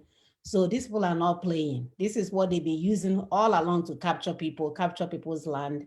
And nobody's saying anything. You know, when you kill one Muslim person, it will be all over the news. When a whole Christian village is wiped out, the same news, because, you know, this is one other thing that is going on, people don't know. Because of so much money that the Arabian countries have, especially Saudi Arabia, they use their resources to buy off this powerhouse media. They use their resources to stop. If I'm telling you now, even here in America, do you know that the American prison, they have used so much money, they will pay people to go in prison and teach people about Islam. That's why you will see African Americans, when they come out from prison now, they're talking about Islam. You know, this is how much resources that they have. They will literally pay, especially retirees that don't have anything to do. They will be giving them extra, what is that thing? Not grant, what is the word I want to use? There's money, like some sorts of income to go into the prison system and turn these children, disturbed children to Islam. And they're doing it, yeah. Samuna, and you see, and I'm not cutting you, but you see, they have such money, but they're not taking care of refugees that they created in their region. No. They would rather push those refugees to America, Europe, and everywhere. They use the money to support. So they have a strategy. That's what we're telling our people. They're pushing these people inside everywhere. Look at all the money that Saudi Arabia has. Have you ever seen where they say there are refugees? I mean, they are Muslims like them. Why are you not taking them in? These are strategies to get them inside the country so that when they start doing things, you will not even know where to stop. You will be overwhelmed. And God has revealed these things to those who do have eyes. As I'm telling you right now, they are using their extra resources to do, or they are the ones sponsoring terrorism in Nigeria as we speak. They are the ones doing all of these things, but nobody is challenging them, because even some of the presidents here, some of them are compromised. There was a show that I was watching, if you guys remember, during George Bush, the 9/11. It was 19 people out of the 23 people that blew up the building came from Saudi Arabia. My dear, instead of the US to focus on Saudi Arabia and start fighting them, they left them and went to Afghanistan. It's like somebody has slapped you. You know, I remember one of my friends was telling me a story. She and her husband, the husband and the son was arguing and fighting. So the woman started laughing. Instead of the husband to continue fighting with the son, he started facing the woman. He left the woman, the son. Yes, transfer the aggression. Transfer the aggression. There you go, transfer the aggression. That's what they did. So according to this, I watched this on USA. I can post this. It's called Vice Channel. Yeah. They said that instead of Bush was given $1 billion by the Saudi government, instead of fighting the Saudi Arabia, he went to Iraq, and said that they have a mass of weapon destruction or something like that. And deceiving the poor Americans. Yeah. Mm-hmm. Deceiving the poor Americans. Yeah. And even that day, I heard that their families in US, they organized them and they were transported. Them. Yes, it lifted them. So we know what we're saying when we tell our people these things, that these people compromised our safety for money. Mm-hmm. Every chance they get, they will sell out for money. Is that they will sell out for money. So here is the video. So help me keep an eye when somebody comes in. was 10 years old when the Muslims blew up my home as they shouted Allahu Akbar, bringing it down and burying me under the rubble wounded. My only crime was that I was a Christian living in a Christian town. I learned at the age of 10 years old the meaning of the word infidel. I had a crash course in survival, not in Girl Scouts, but in a bomb shelter where I lived for 7 years of my life without electricity, with no water and very little food. To get some food, I would crawl out under the bombs and the snipers' bullets to gather grass to eat, and we would crawl to a nearby spring to get some water. At the age of 13, I dressed. Just to pay attention, she said her only crime was being a Christian. And it took her a while to she finally understood what is meant by infidel. So please pay close attention. In my burial clothes, getting ready to go to bed at night, waiting to be slaughtered at the hands of the Muslims. And by the age of 20, I had buried most of my friends who were killed by Muslims. And we were not Americans living in New York, and we were not British citizens living in London. We were Arab Christians living in Lebanon. I come from Lebanon. Many people do not realize that Lebanon used to be the only majority Christian country in the Middle East. We were open-minded, we were fair, we were tolerant, we had open border policy, we welcomed everyone into our country because we wanted to share with them the westernization which we had created in the heart of the Arabic world and the Middle East. Because of the majority Christian presence in Lebanon, we were good in commerce. We focused on building the country. In a very short period of time, Lebanon became Paris of the Middle East, the banking capital of the Middle East. But sadly, because of our open border policy and our open-mindedness and tolerance and fairness, we welcomed people who were not supposed to be in our country in the first place. Muslims used to send their children to study in our universities because we had built the best universities in the Middle East and the Arabic world. They graduated and they stayed and worked in our economy because we had built the best economy in the Arabic world, even though we did not have any oil.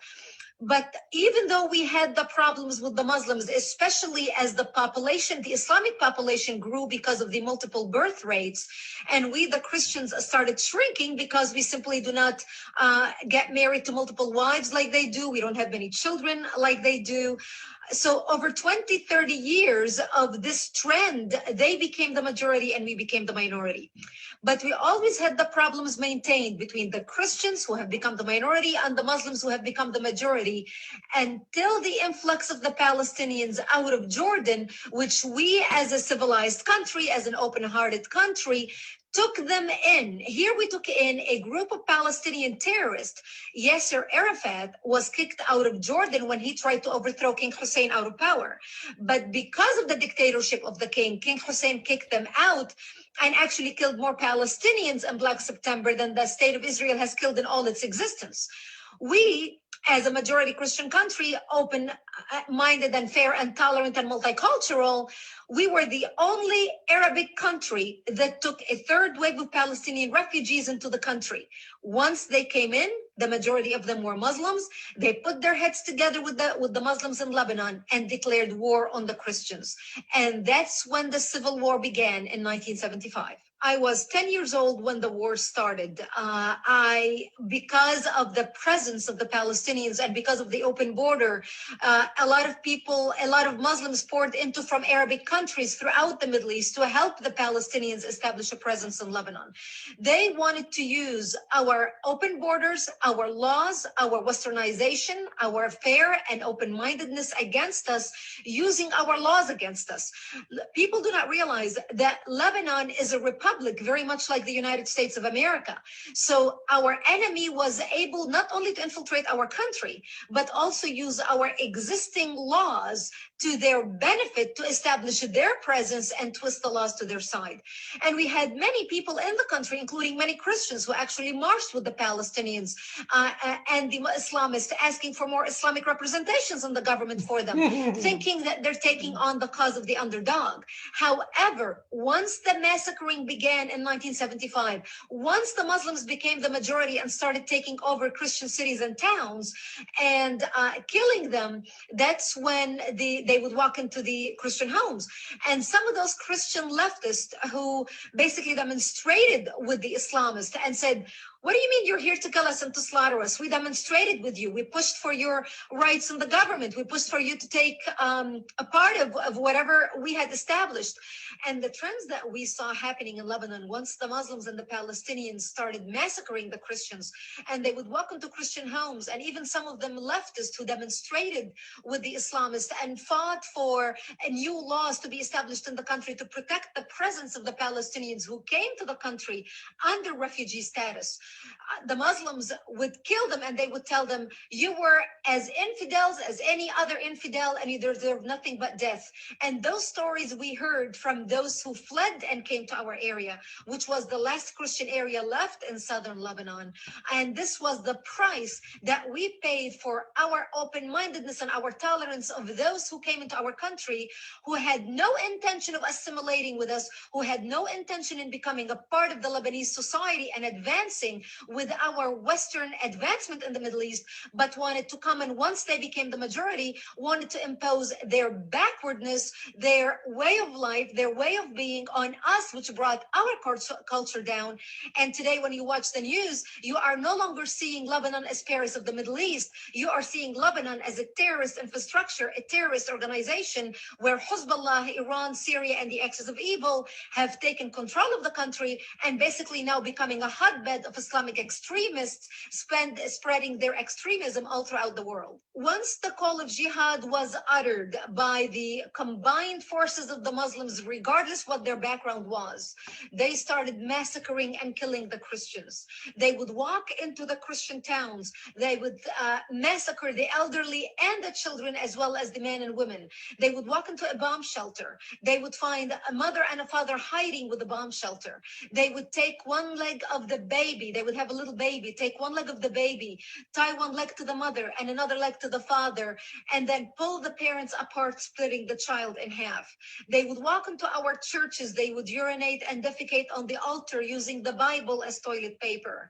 They would crucify the Christian men on a cross and then put honey on their chest and on their private parts to kill them so they can be stung by bees as they died slowly.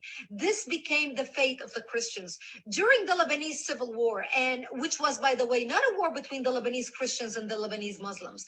It was a war between the Lebanese Christians trying to defend their existence in the Middle East and their democracy in the Middle East, and the Muslims who came from all around the Arabic world to fight with the Palestinians, to create a base from which to fight Israel, kill the Jews and throw them into the sea, and take Lebanon and declare it an Islamic state. And this is what they have been trying to do, and they have successfully done that using our laws. Today, the Christians in Lebanon are less than 20%. And during the Lebanese Civil War, 160,000, an estimated 160,000 people died in Lebanon. 100,000 of them were Christians. So here we went prior to 1975, being majority of the population, 65% plus, to today being less than 20%. And today, those who are still living over there, if the United States or any other country would offer them visas to come to the West and leave the Middle East, they would do that in a heartbeat. And wow, the same thing happening right in front of us. And some people are busy watching illiterate administrative assistant talking jazz. And we're telling you guys, this plan, this is not a new plan for them. They have done this before and it worked for them. And if you can see, if you guys can recall, for so many years, even the Lebanese, they were trooping into our country.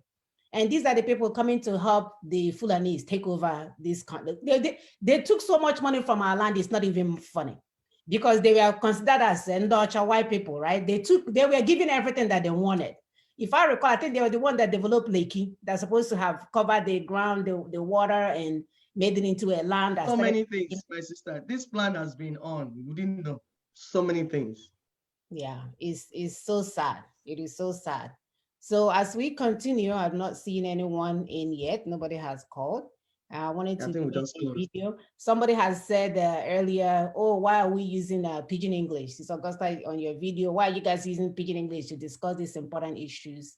And we're saying that if you want the good English, it's on our Daughters of Truth platform. The Pidgin English, our population, if you care, because once you consider yourself educated and elite, you don't care about the other ones. You know, you're the 1%. The ones that can benefit from the pidgin English is about 99%. So go figure. That's why they yeah, he said you call yourself a doctor. So that's how ignorant our people are. Yes. They will not take the message. They say, yeah, why are you using pidgin English to discuss such an important issue? Does this look like channel TV to you? I wonder. We are not faking it till we die, okay? So don't get it twisted. So for those of you guys that have not been able to see the video, we want to play it again because it truly embodies everything that we're saying in pidgin English, you know. And we want people to take that home. You know, I'm glad that she did that, to break it down in a language that a lot of our people will understand.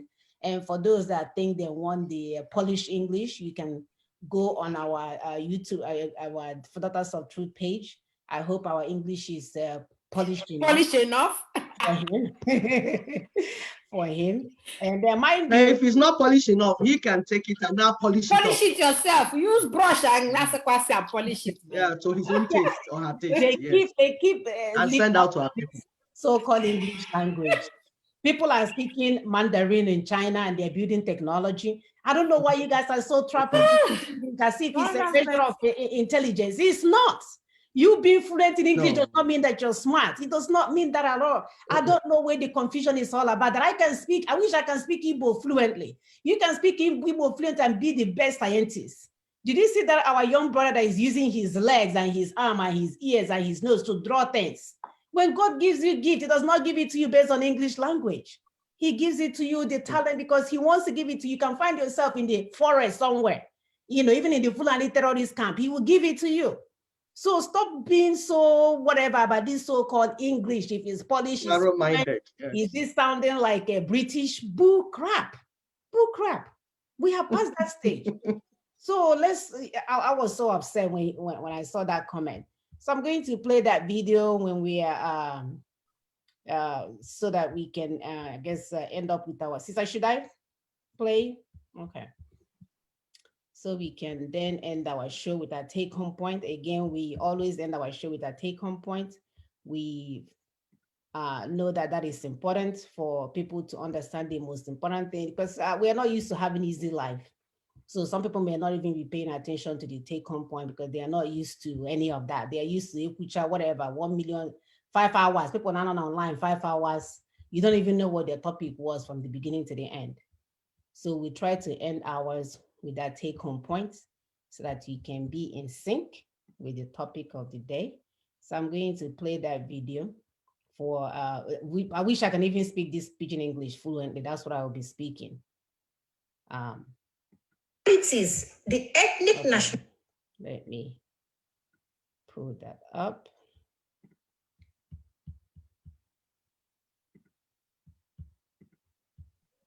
Yeah, so please help us share.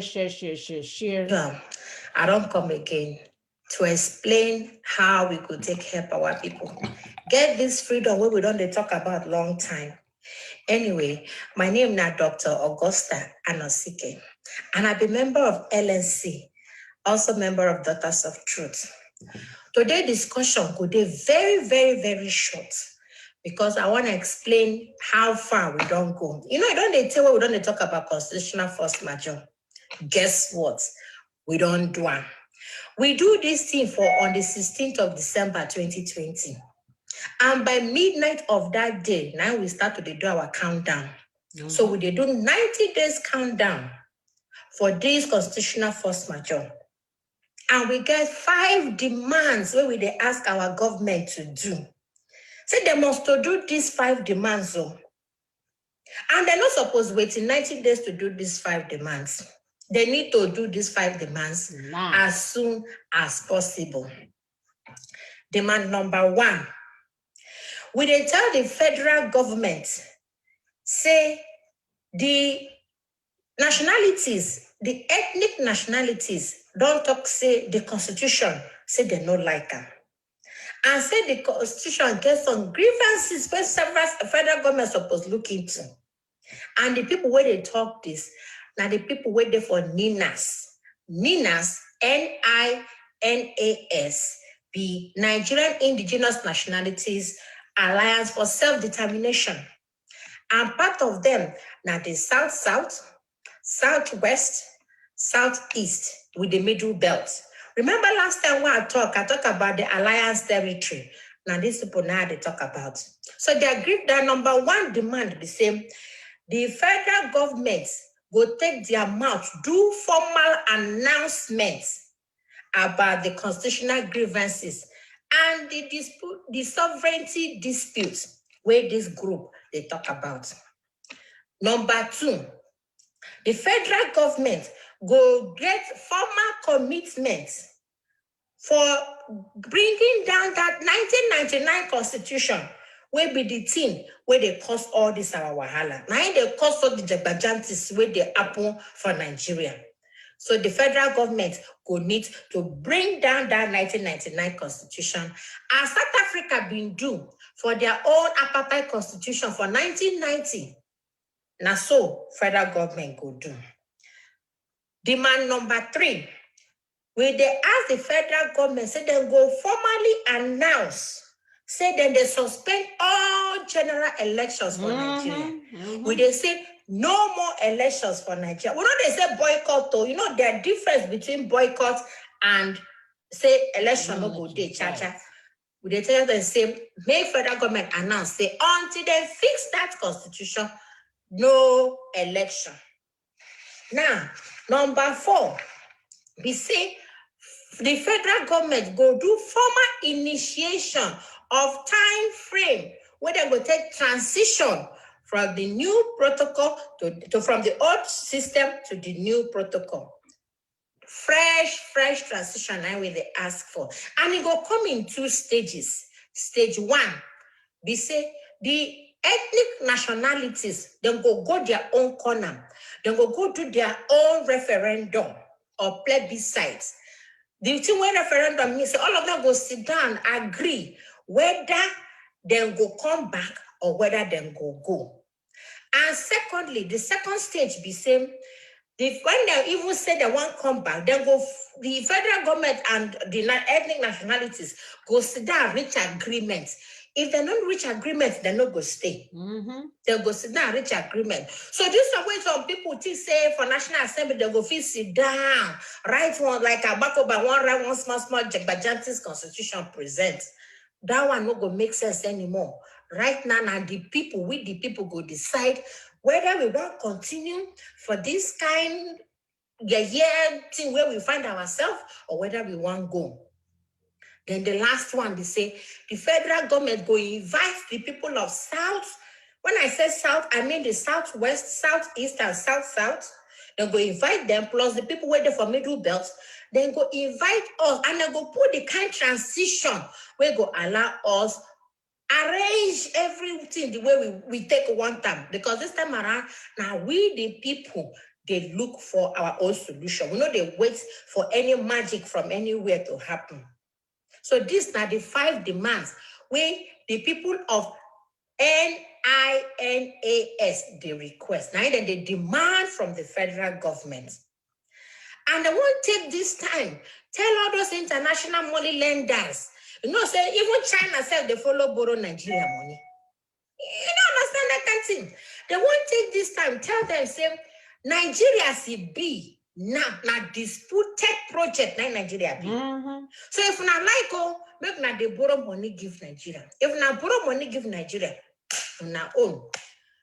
Then go attend to the money where they borrow before. But any new money where they borrow give Nigeria, starting from the midnight of the 16th of December 2020. That one are their own cup of tea. That one no concern the ethnic nationalities. So now I say, bring this message, come give our people fast. And I want to give those our people. We not understand what we they talk. The 5 points of how we go take achieve all these things. I want to make our people know, say, one, all the jagbajantis, all the misery where they happen today for Nigeria, where we say lights no go day. You go do NYSC, no go get job. You go school. Instead, where your mates go read 4 years, you go read 12 years. As you go strike, no electricity, no good roads, no hospital, nothing. Meanwhile, the people were supposed be your leader.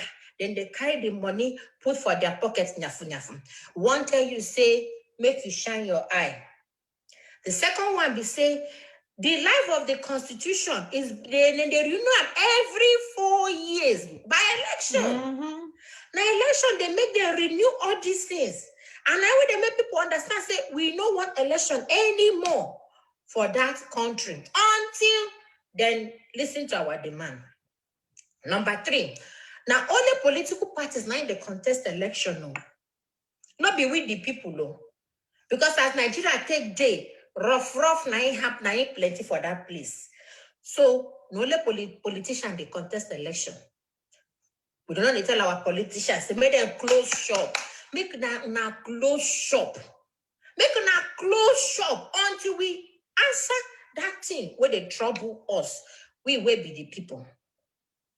All the political parties in Nigeria, now then they allow that constitution they go forward. Because every time when they go do votes, they will come swear, say they will uphold that constitution. So now we tell them, say, whoever win, whether na APC win or na APGAL, na PDP or youth whatever, any party will win, will still come out and swear on top of that constitution. Now make us talk, say we no need make anybody, at all, even approve election. Not to talk or say they won't win the election, not to talk or say they won't swear for the election. So we they tell everybody, make una close shop. Make all the election people, all the parties, make una close shop. We know they're interested for your elections anymore.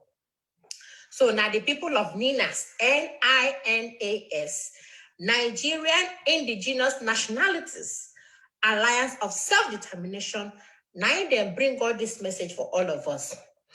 And we don't they vote. They write a petition. So anywhere where you see the petition, make you sign. The petition there for change.org. Make una go sign the petition to free ourselves from this Nigeria. And for everybody we want to get more information about what they go on, may you go for www.freedomfromnigeria.com. Make you get better information about what they happen. So as I thought before, I said once the constitutional force majeure happen, Gidigbasa will come back. And we run the countdown. We the countdown to the 90 days we give federal government. So make everybody get ready. And I don't come as I talk. If I get any new message, I will come again and see. I can't tell you now what's in the happen. Our freedom there at hand, and of our hand 9 day. Make all of us do the needful. We need to sign this petition. Anywhere where you see the petition, share and share and share them. If you want to get more information, I don't tell you where you go. You go also go for Daughters of Truth. We're there for YouTube. Make you listen to some of our videos where we don't explain this thing long time about how we go get our freedom. We don't turn all those freedom franchise. So make them close shop. Make them go sign because our freedom don't take close. So for all those who want to do the one, all those who want Biafra, all those who even want to make them remain for one Nigeria, but with better constitution, all those who want resource control. If you want to do anything where go benefit you as a person, you need to go sign that thing and enter this way they tell you so that all of us go get our freedom. So that the Fulani is not going to rule us for life. Because as it be, then he said now only them leadership there for their hand. But this time around, we won't collect what belong to us originally. Unado, thank you for listening. Bye-bye. Yes, so collect we must do. We are going to collect what belongs to us. We are no longer going to watch the criminal gang members with their so-called churches steal our resources while we watch and wait. So we are going to continue. I posted that petition. I pinned it as well. So it's a good place to easily find it, and please share. We need to get that signed as soon as possible. Let's stop wasting our time with people that are showing you their wealth as if that will solve your problems. And it's not bad enough that they're showing you their chieftaincy cheers. They're lying to you about the process that you needed to actually get your freedom, because they realize is that once you get your freedom, you're no longer going to be watching them. So what is their goal? To keep you intertwined in their mess. Because as long as you're online using your data to watch them, he will be getting his money. But if you realize that, oh, here's my way to my freedom, and you get out, you'll be at work. You'll be working. You'll not be able to log in and watch his shenanigans. So we'll close up the show with our PowerPoint, just to give you guys a summary of today's topic.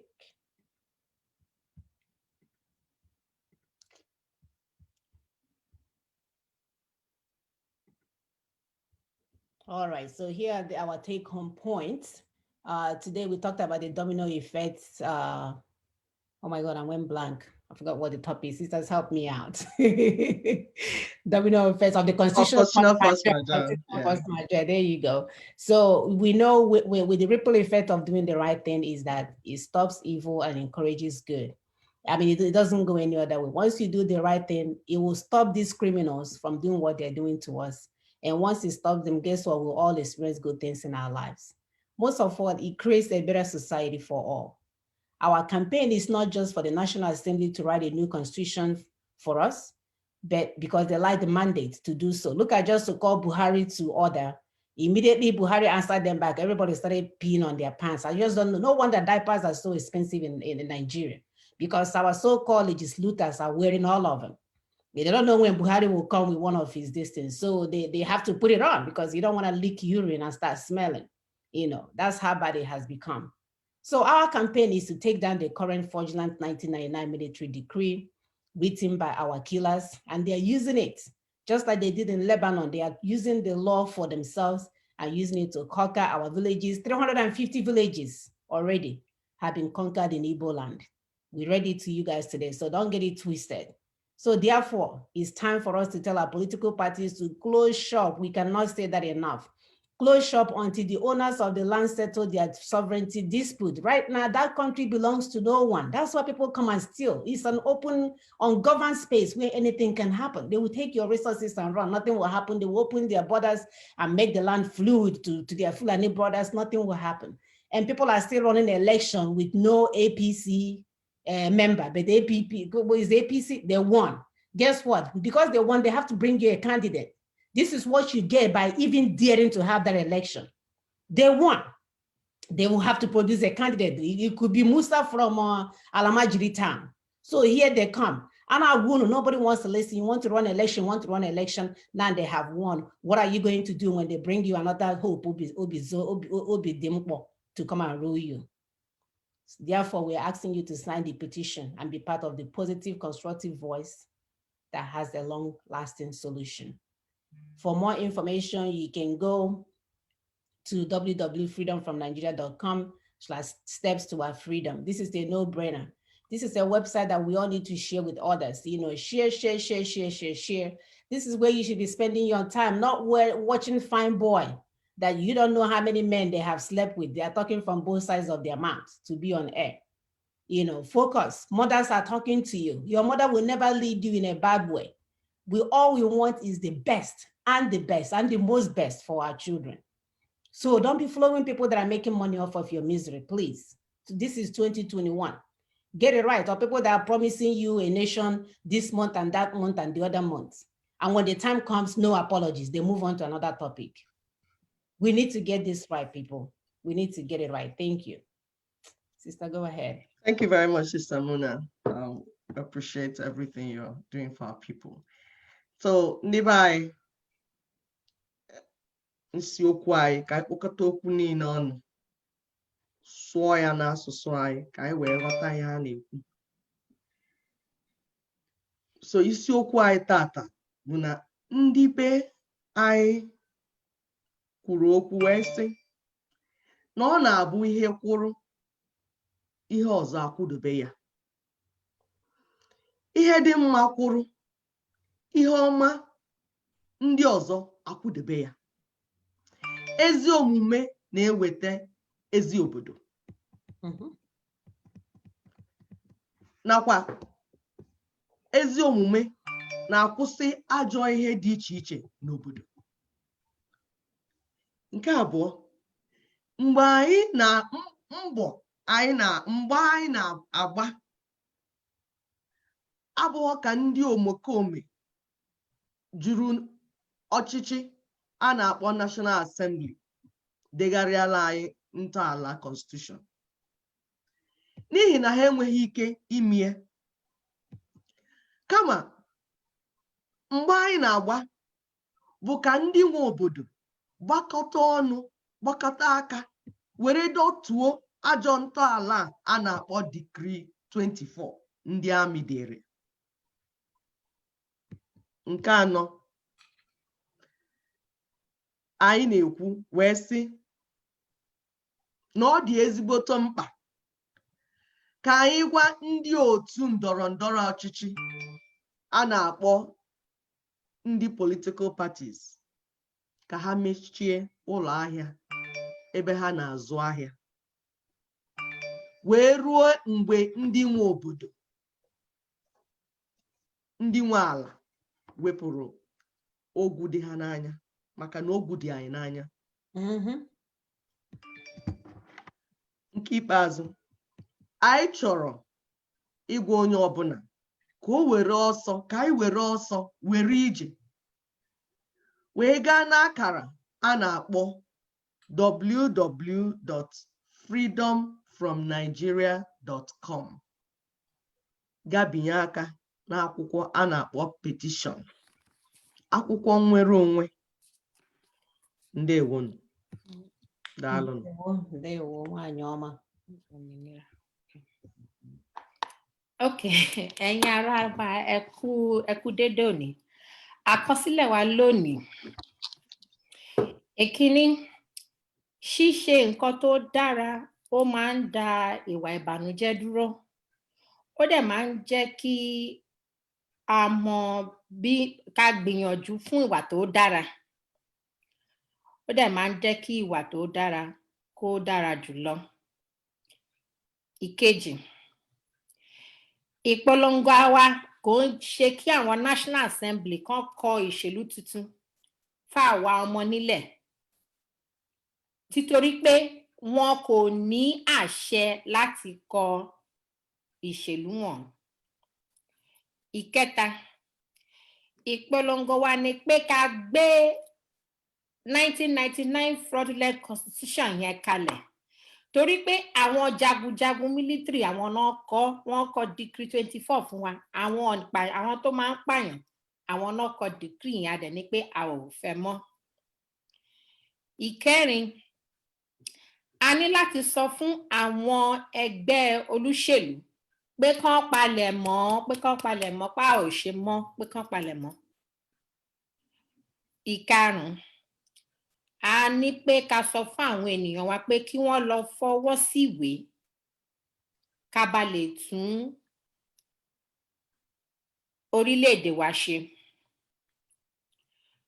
Fún àlàyé síwájú, a fẹ́ kó lọ sí www.freedomfromnigeria.com/steps-to-our-freedom. Ẹ ṣé púpọ̀. Thank you, sisters. Thank you, sister. Somebody is asking me to play a video of our jingle. Absolutely, yes, I will do that. I was supposed to play last week and I forgot. So our brothers and sisters are actually doing a good job on their own. They will take the, going to the wrong place. Cancel. They will take the information that we're sending them and they're coming up with their own thing or things. So we thank them for that. For their efforts. How do you even end this show? So yes, I will play that jingle real quick. And we want to thank the sister that spent her time and her resources to get that done. It's not easy. That means that you're keying into the process, you're understanding what needed to be done, and you're doing it. And that's what we're asking our people here. Stop wasting your time with people that are sending lies just for them to be popular on Facebook. This is not a popularity contest. The lives of our people is in danger. So we are not here to be popular or to be your friend or to lie to you or try to massage your ego and massage your conscience and tell it to you the way you want to hear it and be pleased with our voices. That is the least of our concerns right now. So we really have to. Anyone who knows. So hold on, sisters, I'm pulling the video up.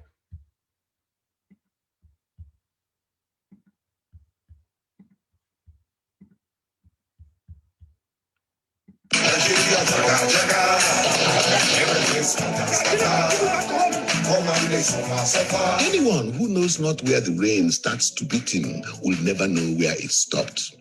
The Nigeria 1999 Constitution is the poison pill killing Nigerians every day, bit by bit.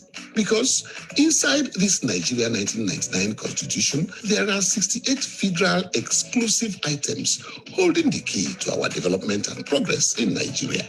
And the Fulani-led federal government has deliberately denied Nigerians progress via the power of that 1999 Constitution. For instance, in the 68 items on that exclusive list, the federal government holds the exclusive right to provide the people with quality electricity, water, good roads, good health care, and schools. But in all of this, I'm sure you'll agree with me that the federal government. All right. So actually, we have copies of these things. Both the Lebanese lady speaking, even the congressional hearing that was done the week of December 17th, I think. We have that as well. We have all of this. So anytime we have any educational tools, we always post it on our page. Let us know if you're not finding it. I'm not sure why you're not finding it, because what I try to do is to use other devices to go log in as a different person to see if I can find the things that we are posting. I'm able to find it. So I don't know if they are blocking it for some people based on their locations. I'm not sure. But if you need it to be privately sent to you, just hit us up on the WhatsApp and we will forward it to you. But every information that we use here, we try to post on our platform. So help us to share that Pidgin English video, please. We need our people to understand more. We're not here to speak to the elite, because the same group of elites were there when the Fulani took over and started giving themselves positions and taking over the country. The same elite, their English language did not help us to get out of it. Instead, they entangled all of us into their mess. So elites, pack your car, go sit down somewhere. So we're looking for those with common sense, those that can speak their languages, could be Ido, Igbo, Yoruba, that can speak and have common sense. We're not here to dance a lizard's language. We're not here to be fluent in English. We're not here to be fluent in American verbiage. No, we are here to use our brain to get where we're going fast. If, again, I keep telling you, people are speaking different language. In India, they speak their, I don't know what language they call India, whatever. They're building technologies. So just stop deceiving yourself with English language. The same thing in China, the same thing in South Korea. They're speaking their home languages and they're moving things. So don't be elevating yourself as if you're all that because you're fluent in English. It doesn't mean a thing to me. I'm not fluent in English, but I will take you down with my strategies. I will bring you down. So English is not our problem right now. Our problem is to extricate ourselves from this hell that we find ourselves in, and our people need to key into the process as soon as possible. So stop wasting time or listening to semi-illiterate administrative assistant. They don't even have a job. Semi-illiterate home showing, face showing shows, or whatever you want to call it. We need to go home, please. We don't have time to waste 90, how many days now? It will be 30 days. Today is the 2nd. So in the next 14 days, it will be 30 days to our demands. And we want people to key into that, not here to rebuttal some idiots or people that are saying, oh, do it like this, do what you just wake it up, go wash your face and brush your teeth because your mouth is smelling. You're not allowed to talk, not yet. And work is going on, Sister Mona, yeah, because like the ripple effect, that constitutional force majeure is the main event. Other events are already happening from that constitutional force majeure. We are not waiting for 90 days before we start. It has begun. Restoration has started. Everything that we need to do, there are so many events. Every day has events, and those events are going on as we speak. So we're not waiting for 90 days, the one for the enemy to know that we have not gone. That's for the enemy. Right, that's not for us. Work is going on as we speak. So key into what is going on. Stop asking questions. What should we do? Tell us what to do. Read what we are presenting. You see what to do. If you need more clarification, we will tell you. Work is going on. Power belongs to the people. We are doing it. We, you, and I. All of us is our own. Absolutely, sister. Absolutely. Like you say, we have dropped that bottle into the water. So let it explode. Nothing is happening. People are still back home. They said it on air. They came on Channel TV and say not the world has not blown up. for those of you that are hiding, say enough of the madness. This is a new year. This is a new decade. Let's get it right, people. Let's get it right so we can get to our destination faster. There's no reason to run in circles. There's no reason for that whatsoever. So we thank you guys so much for joining us today, the first week of 2020. We are so happy to have you guys. Please help us to like the video, subscribe to the video. The reason why we're asking for subscription is that you get notification when you subscribe. Subscribe to the video so that you know when we're on air. Share. We're not asking you for any money or whatever. We just want you to gain knowledge. Gain knowledge. And if anybody can do this better than us, please come out and take the baton, because this is not even what we like to do. Nobody's doing it. That's why we're here. So it's not our thing that we must hold on to by all means necessary. We are not supreme in this. We want our people to get home and get home faster. Thank you all so much. We'll see you guys next weekend. Bye-bye.